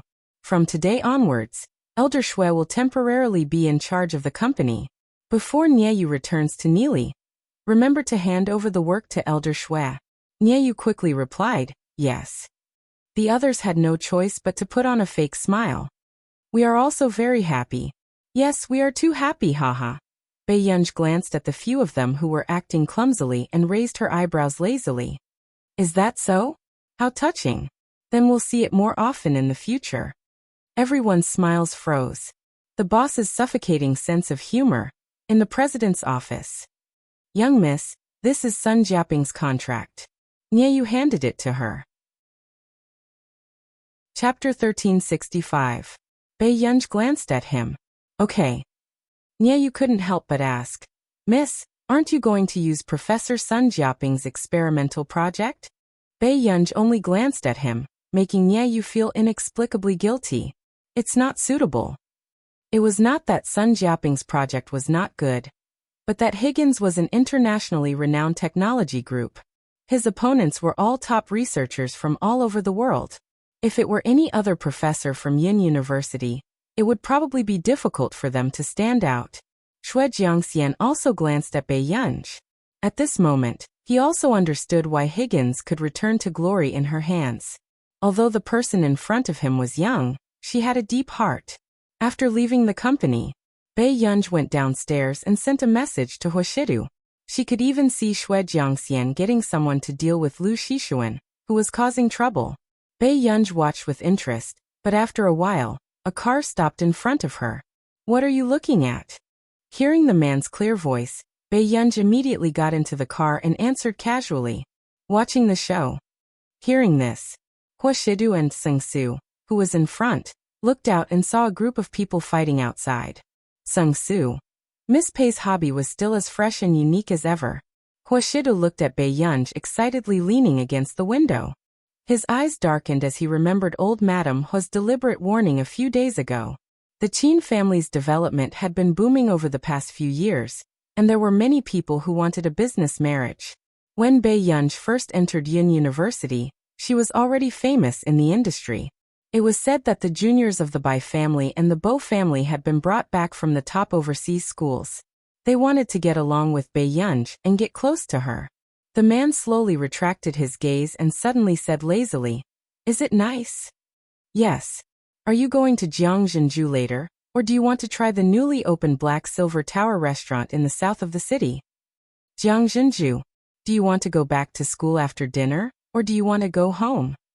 "I want to go back." Bei Yunj came back to her senses and paused. She looked through the car window and saw the man's elegant side profile. Bei Yunj's eyelids twitched. She hurriedly glanced at the man who had a lazy posture, but could make her heart race. It was as if she was afraid of being bewitched. At this moment, the people who used to be so bold that they could overturn the heavens were now inexplicably afraid. It was as if he was afraid that he would enter the wolf's den and be eaten alive. "Brat!" the man suddenly shouted. His slender and well-defined hand gently held her again, and he even pinched her intentionally. He looked at her casually with his peach blossom eyes. "Why are you so far away from your brother?" Bei Yunj had never been able to resist this kind of seduction behind people's backs. Not long after, Bei Yunj moved to Hoshida's side. Then, a low and hoarse chuckle sounded in her ears. Bei Yunj looked up and their eyes met. The man's eyes were filled with a clear smile. His gaze was so direct that she couldn't take it anymore. However, when Bei Yunj turned her head away unnaturally, he slowly reached out and touched her head. The warmth of his palm brushed past her soft ears. Hoshida didn't give Bei Yunj any face, but he smiled seductively. "Yin, be brave. Didn't you look at me as if you wanted to eat me up in the past? Are you afraid now?" Not only was the man blowing air into her ear, he was also saying indecent words, but he could easily make her body go soft. Chapter 1366. Bei Yunj's ears, which had been touched intentionally or unintentionally, gradually heated up. Was it that obvious? After getting out of the car, Hoshida brought him to the dining room and did not mention what had happened just now. During this dinner, Bei Yunj was distracted and her mind was filled with images that she should not be thinking about. Bei Yunj was speechless. It was not that she was thinking too much, but Hoshida exuded a flirtatious aura from head to toe. "It's still early before the school curfew. Where are you going to play?" Hoshida suddenly spoke, making Bei Yunj relax unconsciously. However, the way she looked at the man was complicated, as if her thoughts had been guessed correctly. She seemed to be holding her breath and her emotions were indescribable.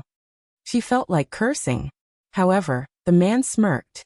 He clearly knew the little girl's personality, but at this moment, he pretended not to know the desire to win burning in Bei Yunj's heart.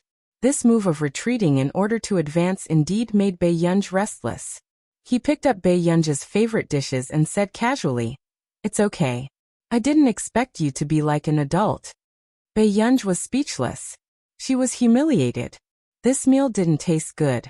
However, after going downstairs, Bei Yunj had a lot of fun since the man was finally human. She was thinking about when to move over. But sometimes the development of things was always unexpected. Qinyu, who had just finished filming a promotional video, was wearing a mask and a hat. He walked in front impatiently with his long legs. The manager behind him was very tired from chasing after him. "Brother Yu, there's no need to walk so fast, right? What else can I do? Listen to your nonsense?" Qinyu glanced at him. Although he was dressed tightly, his perfect figure with wide shoulders and narrow waist was still very attractive on the road. The manager was speechless. Why didn't this person understand advice? He was just reminding Qinyu out of kindness. He said that his brother might have special thoughts about his biological sister, but Qinyu started to show a cold expression the moment he heard that. The manager endured it. "Brother Yu, don't you think that your brother is too concerned about your sister? Besides, Qinyu's sister's appearance could completely beat all the popular actresses in the industry. What was Qinyu thinking? Why did he think that his brother was a saint?" Qinyu sneered. His slender and good-looking fingers hooked the mask off, revealing his arrogant and handsome face. "My brother is concerned about me. Do you understand? Besides, Shida hasn't blossomed in 800 years. What else can he produce? Before Qin could finish speaking, he suddenly saw two people walking out of the mall opposite. They looked very familiar. It was his biological sister and brother whom he missed dearly. Before Qin could go up and greet her, he saw Bei Yunj holding a teddy bear that she had grabbed from the claw machine. Her eyes seemed to be shining brightly, and she was exceptionally intimate with the man beside her. The night breeze blew by, and she turned her body sideways. The man was standing behind her with his elegant eyes lowered, but his hands were patiently braiding the girl's hair.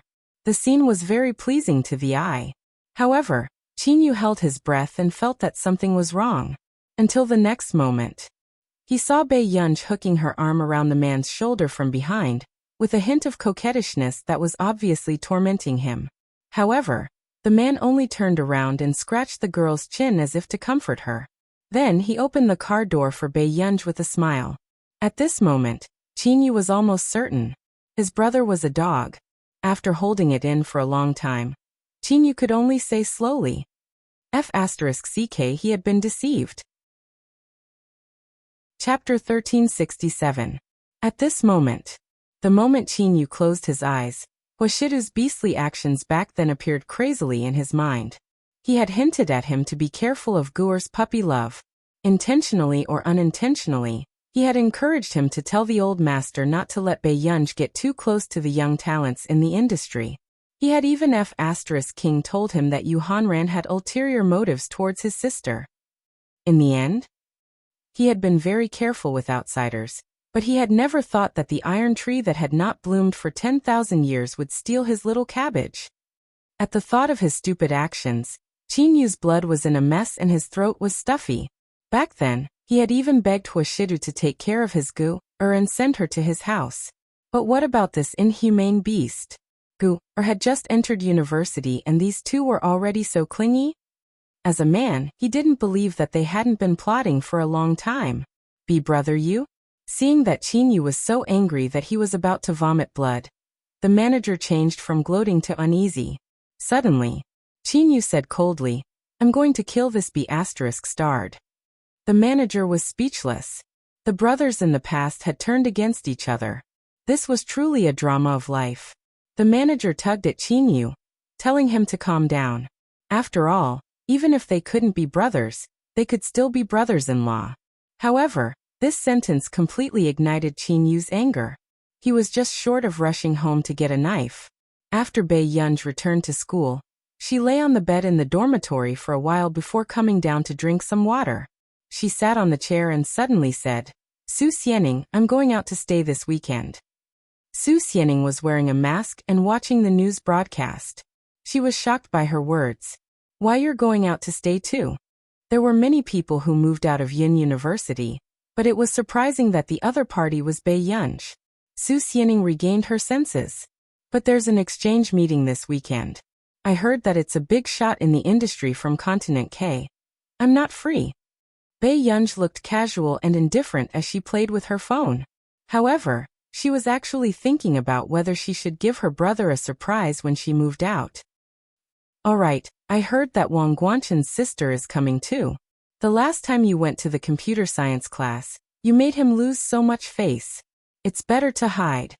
Su Xianing had never interacted with Wang Guanchen, but she had heard that this person was very vengeful in the computer science department. Who knew when he would come to cause trouble for Bei Yunj? Bei Yunj's eyelids twitched. After a while she said, yes. However, even if Bei Yunj didn't look for trouble, trouble would come knocking on her door. In the lecture hall, as soon as Bei Yunj arrived, she heard the discussions around her and was quickly pulled aside by Su Xianing. Wang Guanchen is here. Don't go against him today. I heard that even the principal is nice to him. It seems to be because of his sister. Su Xianing secretly scolded Wang Guanchen for being so pretentious. He actually dared to come to their department for class. Yes. Bei Yunj's indifferent compliance made Su Xianing feel relieved. She did not want Bei Yunj to be expelled from school, because she had offended Wang Guanchen. After all, Wang Guanchen had a backer. Nothing would happen to him. However, just as Bei Yunj was about to walk to the back seat, Wang Guanchen stretched out one leg and stopped her. Bei Yunj, from now on I'm your classmate. Aren't you going to say hello to me? He deliberately provoked Bei Yunj. However, Su Xianing's face darkened. Zhou Guanqin, are you here for class? Bitch, what does this have to do with you? Mind your own business. Wang Guanqin sneered. Chapter 1368. Suddenly, Bei Yunj glanced at the foot in front of her. You don't want your leg anymore? As soon as she finished speaking, Wang Guanqin felt an inexplicable chill and subconsciously shrank back. He flew into a rage out of humiliation. Bei Yunj, you, but soon. The bell rang and Bei Yunj went to the back row. This class was taught by Sun Jiaping. Sun Jiaping taught seriously. Even if the students had all kinds of tricky and strange questions, he could still answer them. As for those students who looked down on him, although they were not convinced, they could only suppress their anger. After class, Sun Jiaping, who was sitting at the podium drinking tea and reading, suddenly received a call and immediately went outside. Everyone saw that Sun Jiaping was agitated and began to talk about it. Could it be that he's calling some boss again? I'm convinced. Why does he love money so much? The students were annoyed. They also didn't understand why Yin University allowed such a professor to teach. Otherwise, is Sun Aitzai's reputation for nothing? Someone mocked. At the same time, Sun Jiaping, who was outside, looked disappointed and said in a stiff tone, Is that so? It's a pity that I can't cooperate with your company. He originally wanted to rely on this money to save Jingjing. Actually, our company has drafted a contract. We hope that Professor Sun can be our company's technical consultant. I wonder if you're willing? Xue Jiangxian asked with a smile. Really? Sun Jiaping's eyes lit up again and he said incoherently, I'm willing. The male student who came back to get water immediately ran back to the classroom when he heard Sun Jiaping's words. Hey, did you know? Sun Aitzai has accepted the technical consultant position of a lousy company. The boy laughed and said, Guanqin, I heard that your family is very rich. Why don't you help Professor Sun? Maybe if he gets excited, you can get full marks even if you don't come to class in the future. How can it be so easy to be my family's dog? Wang Guanqin sneered, his tone full of sarcasm and arrogance. This made many male students who were happy to be friends with Wang Guanqin burst into laughter, as if they could trample on a professor that they couldn't reach. Is that enough? How much money Professor Sun wants to earn is his business. One of the girls frowned. Following that, a girl also chimed in, That's right. Why should a researcher be poor? It's just to prove that he's honest and studious. However, upon hearing this, some of the boys became angry out of humiliation. They insulted her without thinking. Huang Minmin, don't tell me you're interested in such an old man? After saying this caused the other boys to laugh at him. The girls' faces turned red, but before they could say anything, they suddenly heard a shocking sound. It was the sound of the back of a book being slammed on the table. Then, before the boy could scold her, he heard a familiar and impatient voice. Are you done yet? In an instant, when the boys sensed the coldness emanating from Bei Yunj, they all shut their mouths. Even Wang Guanqin did not expect the boys from the physics department to be so afraid of Bei Yunj. Bei Yunj flipped through the book slowly and glanced at those people casually. He sneered, I don't think anyone else wants to be a dog. The other boys were so humiliated that their faces turned red, but they also knew that they could not afford to offend Bei Yunj. After the class, Wang Guanqin glanced coldly at these people who were trying to curry favor with him. Bei Yunj is so scary. Chapter 1369. The others remained silent. Bei Yunj had been promoted from Hengda, and many students from Yin University had been promoted from Hengda as well. Even the sophomores and juniors knew that Bei Yunj High School had sent someone to the hospital. They even prayed crazily on the eve of the college entrance examination that this big Buddha could go to Beichuan University and not come to a small temple like Yin University. So, who the hell wasn't afraid of Bei Yunj? What's the use of having you? A bunch of useless people. Wang Guanqin gritted his teeth at the thought of how people were flattering him in class, but Bei Yunj's words scared this group of people out of their wits. Brother Chen, of course you're not afraid of Bei Yunj. Your family background is good, and you came from Continent K. But we don't dare to offend her. The boy beside him explained. Yes, Beiyunj is a lunatic. No one dares to provoke her. Besides, her grades are good. If anything happens to her, Yin University won't bear to expel her. Wang Guanchen laughed coldly. Can't bear to expel her? Idiots, just watch carefully. His sharp eyes swept over them, looking a little ferocious. When my sister, Wang Huiying, comes, as long as Beiyunj offends her, even if my sister wants to expel Beiyunj, Yin University won't even dare to fart. With that said, Wang Guanchen left, leaving the boys looking at each other.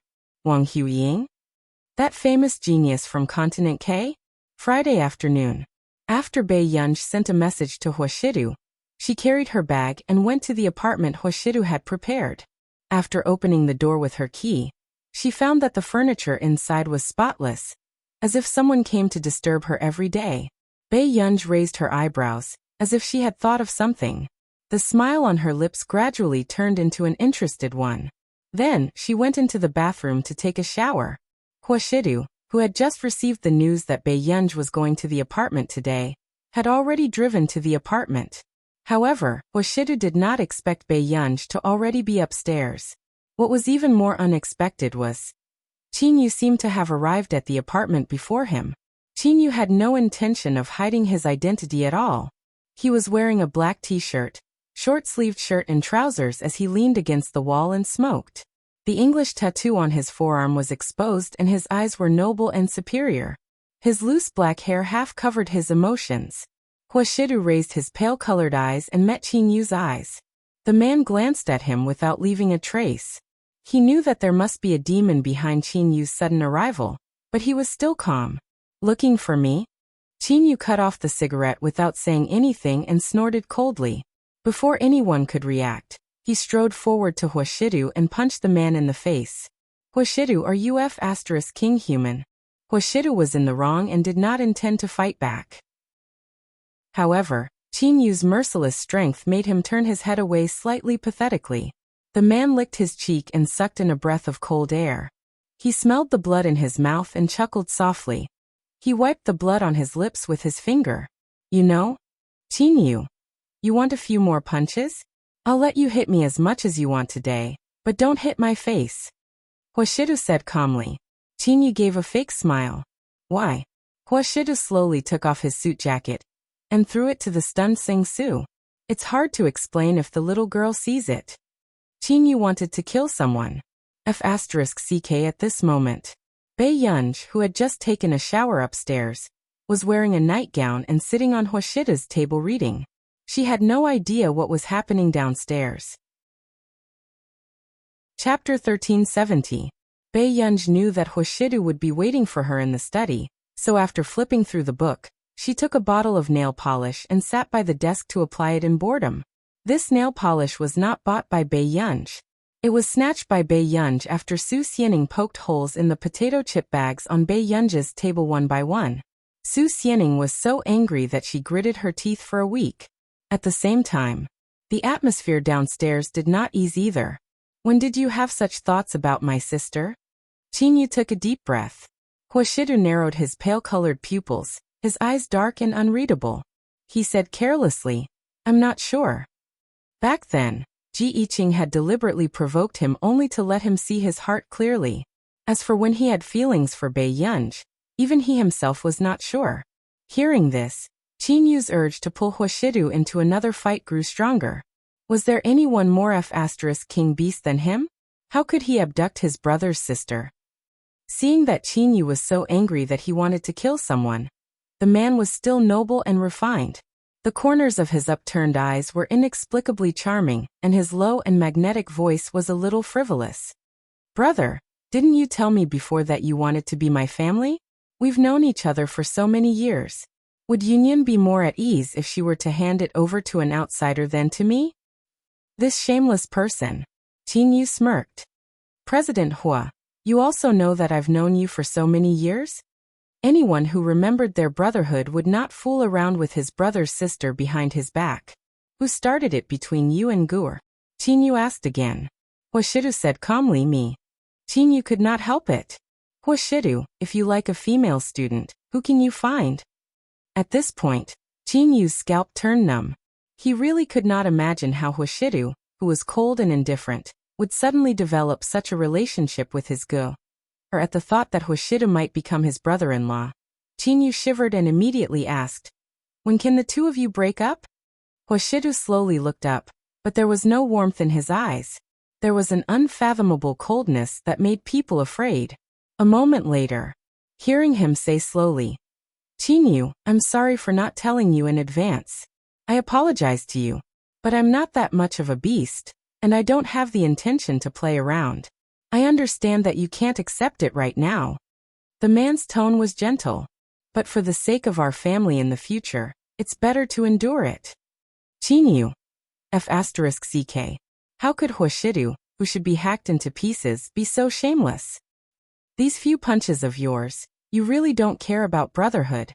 The man licked his numb cheeks and laughed, feeling that several parts of his body were throbbing with pain. However, Huashidu felt that it was quite good to be discovered by Yu this time. It saved her the trouble of building Yu's thoughts. "From the moment you seduced my sister, our brotherhood ceased to exist." Yu took out a cigarette from the cigarette box on the table. After a while, he suddenly remembered something. He slowly and stiffly turned to look at Huashidu. "Did you and Gur do it?" "Which one?" Yu was speechless. "How many rooms do you sleep in tonight?" After saying this, the atmosphere froze for a moment. After that, Huashidu asked with a faint smile, "Yu, she's only in her first year of university. Do you think I can do it?" Chapter 1371. Yu also heaved a sigh of relief but said, "Then did you?" "You." The man suddenly interrupted him and continued slowly, "You'll have one sooner or later." Yu's face twisted uncontrollably. "Listen, did this sound like something a human would say?" After calming down. After Yu finished smoking, he planned to go upstairs to the study with Huashidu to talk. After all, if Huashida's face was really disfigured by him, Gur might still be angry with him at this thought. Yu's emotions became even more complicated. "We've been brothers for so many years. I've really met the wrong person." Huashida did not care what Yu was mumbling behind him. However, when he casually opened the study door and saw the scene inside, he froze. Unknowingly, someone had suddenly appeared in the study. Bei Yunj was sitting lazily in his usual chair. Her nightgown was loose and revealing her shoulders, and one could vaguely see the black straps inside. A pair of fair and slender legs were resting lazily by the table, forming a strong contrast with the wine-red nail polish she had just applied, causing a strong fluctuation in his senses. The man's pale-colored eyes deepened, accumulating a layer of half-hidden gloom. After Bei Yunj heard the commotion, she turned around and met the man's eyes. However, with this turn of her head, the nightgown on her shoulders slid even wider. The man's eyes were dark as he tried his best to suppress the bad nature in the man's bones, and the possessiveness that was surging within him. The little girl casually took a clean nightgown, but did not realize that this nightgown was too big for a man's usual wear. "What? Why did he stop in front?" Before Yu could ask, he was about to look up when Huashidu suddenly closed the door. At this moment, the door was tightly shut. Bei Yunj, who was about to stand up inside, was speechless. What was going on? Outside the door, Yu said in the awkward silence, "Are you guarding against me like a thief?" "Ah, didn't he know who the thief was?" Huashidu restrained the darkness in his eyes and spoke carelessly, but his voice was unusually low and hoarse. "Do you want to pick some wine to bring back?" "Really?" Yu asked instinctively. The wine in the Hua family's wine cellar was priceless. One bottle could be exchanged for a suite in the center of Yun City. Yu regained his senses very quickly and chuckled. "Master Du, are you trying to bribe me with a few bottles of wine?" However, the man licked his lips and looked up at Yu with a smile. "I don't drink much. If you like it, I'll get Sing Su to move it over for you next time." Old Master Hua loved wine when he was alive, so the Hua family had collected a lot of good wine. After Old Master Hua passed away, Huashidu continued to work with the winery. At this moment, when Yu heard this, he could not help but be tempted. "Aren't you being too generous?" Yu's tone softened a lot, and he followed Huashida downstairs silently. But not long after, Bei Yunj, who was in the study, suddenly recalled the scene from just now. She thought she saw a wound on the man's lips. Bei Yunj's eyes darkened. She quickly got up and went downstairs. Qin Yu, who was talking, was halfway through when he suddenly heard a voice coming from the stairs. I'm looking for you today. Don't tell me you and Gu. Huashidu, what happened to your face? At this moment, the two men sitting on the sofa turned around and saw Bei Yunj walking over with cold eyes. Jigu. Qin Yu was stunned. Why are you here? Chapter 1372. However, there was indeed no need to discuss this topic too much. Looking at Bei Yunj's ill-fitting nightgown, the answer was already clear. Bei Yunj only pursed her red lips and walked past Qin Yu. Arriving in front of Huashidu, she reached out and touched the wound at the corner of the man's lips, her eyebrows still furrowed. However, the man grabbed her hand and kissed it comfortingly. It's okay, Yunyan. What's okay? A cold laugh escaped Bei Yunj's throat. Before the man could react, Bei Yunj had already pulled the man over. Then she unbuttoned the man's white shirt. There were bruises all over his body, making Bei Yunj's eyes turn cold. However, Huashidu looked like he was at the mercy of others from the beginning to the end. Qin Yu had lived for so many years, but this was the first time he saw Huashidu indulging others like this. There was a helpless smile in his pale-colored eyes. However, it made one's heart itch. He suppressed his laughter, but it made her ears numb. Yun, he's still here. Bei Yunj's ears were sensitive to begin with, so she avoided him instinctively. But in the next moment, Qin Yu, who was originally valiant, saw his cold sister turn around. Why are you here? His sister's tone was very calm, but it was not difficult to tell that if Gu'er knew that he was the one who had injured Huashidu, he might lose this sibling relationship. I came to see him.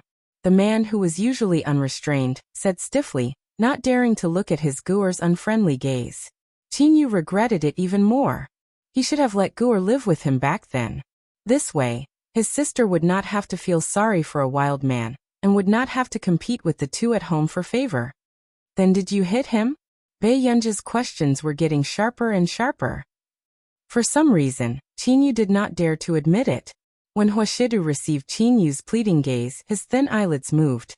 He looked at the little girl, who had not been appeased successfully, for a while and suddenly laughed. Yun, go and change your clothes first. This nightgown was indeed not suitable for them to chat like this. Pursing her lips, Bei Yunj went upstairs with a cold aura emanating from her. Seeing this, Qin Yu heaved a sigh of relief and felt equally bitter. If his own sister wasn't close to him, he might as well treat her as an outsider. The man suddenly said, You still want to stay here? Qin Yu. Why did he feel that this person was showing off to him?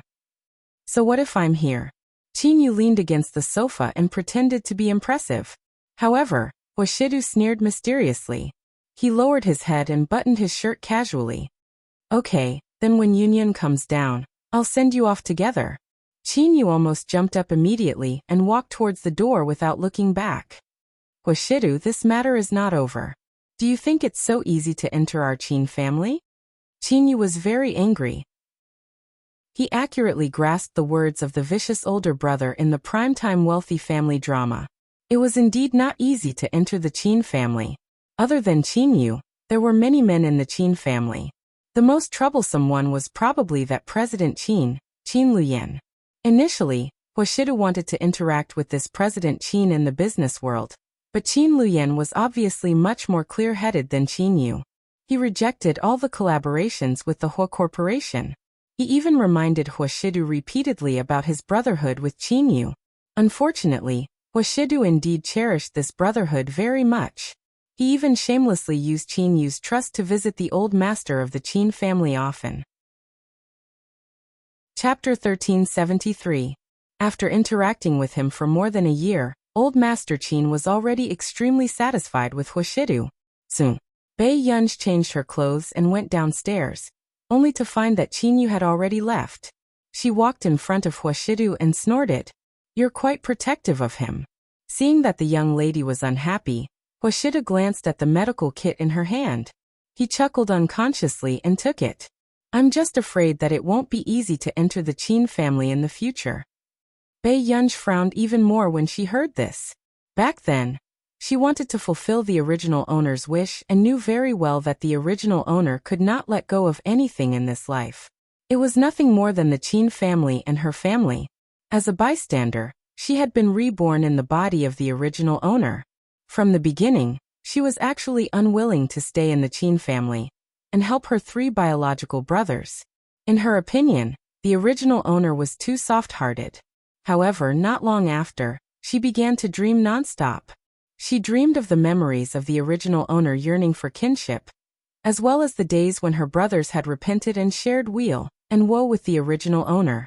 Bei Yunj seemed to be able to feel how happy the original owner was to have this kinship. Later, when the original owner found out that she had an incurable disease, she did not want to drag them down, so she told Qin Lang coldly that she did not want to be their sister anymore. Therefore, Bei Yunj also understood that the original owner only wanted to fulfill her wish, not take revenge. She had no right to help the original owner in the way she thought was right. However, today, Qin Yu had hit Huashidu for no reason, making Bei Yunj a little frustrated. She could only think of the original owner and her grandfather to suppress her anger. Then you'll stand there and take the beating if he hits you? Bei Yunj laughed in anger.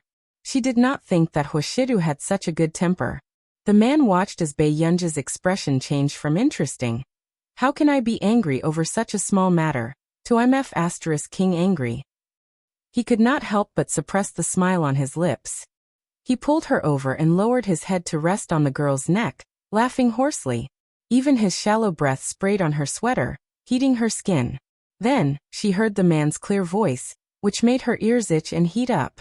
I did let him down. Isn't this? I feel guilty. Bei Yunj's entire body froze. She could feel the man's scorching body temperature, and she could also feel his beating heart. She was even angrier by the man's intimate and ambiguous actions. Bei Yunj was silent for a long time. There's no other way. She really did owe the original owner of this body. The man's cynical voice echoed in her ears, making her blush and her heart beat faster. Why, do you still want to elope with your brother? He continued. That won't do. Status is more important. Bei Yunj couldn't push him away for fear of pulling on his wound. She was even more helpless against this dog of a man who was still dishonest even after being beaten. She could only expressionlessly wait for the D***MN man to finish taking advantage of her. Then, she half squatted and half knelt in front of him. She asked the man sitting on the sofa to take off his shirt, and carefully applied the medicine on his lower abdomen. Bei Yunj didn't notice anything wrong with this position. However, the man subconsciously glanced at the girl half kneeling in front of him. After lowering his head and looking at her seriously, his sexy Adam's apple bobbed. Even the light mole on his Adam's apple seemed to have become a symbol of desire. Huashidu felt an itchy and numb feeling on his lower abdomen. He took a deep breath without batting an eyelid, and actively suppressed the darkness and desire in his eyes. Yunyan, get up first. The man's voice was abnormally hoarse. You're tuning in to the Li Mei's Wuxia Whispers YouTube channel. We're so grateful for your support, and don't forget to subscribe to join us on this incredible journey through captivating stories. Your generosity through donations truly makes a world of difference, as it's the primary source of revenue that allows me to expand and enhance this channel for you. Thank you from the bottom of my heart for being a part of this adventure.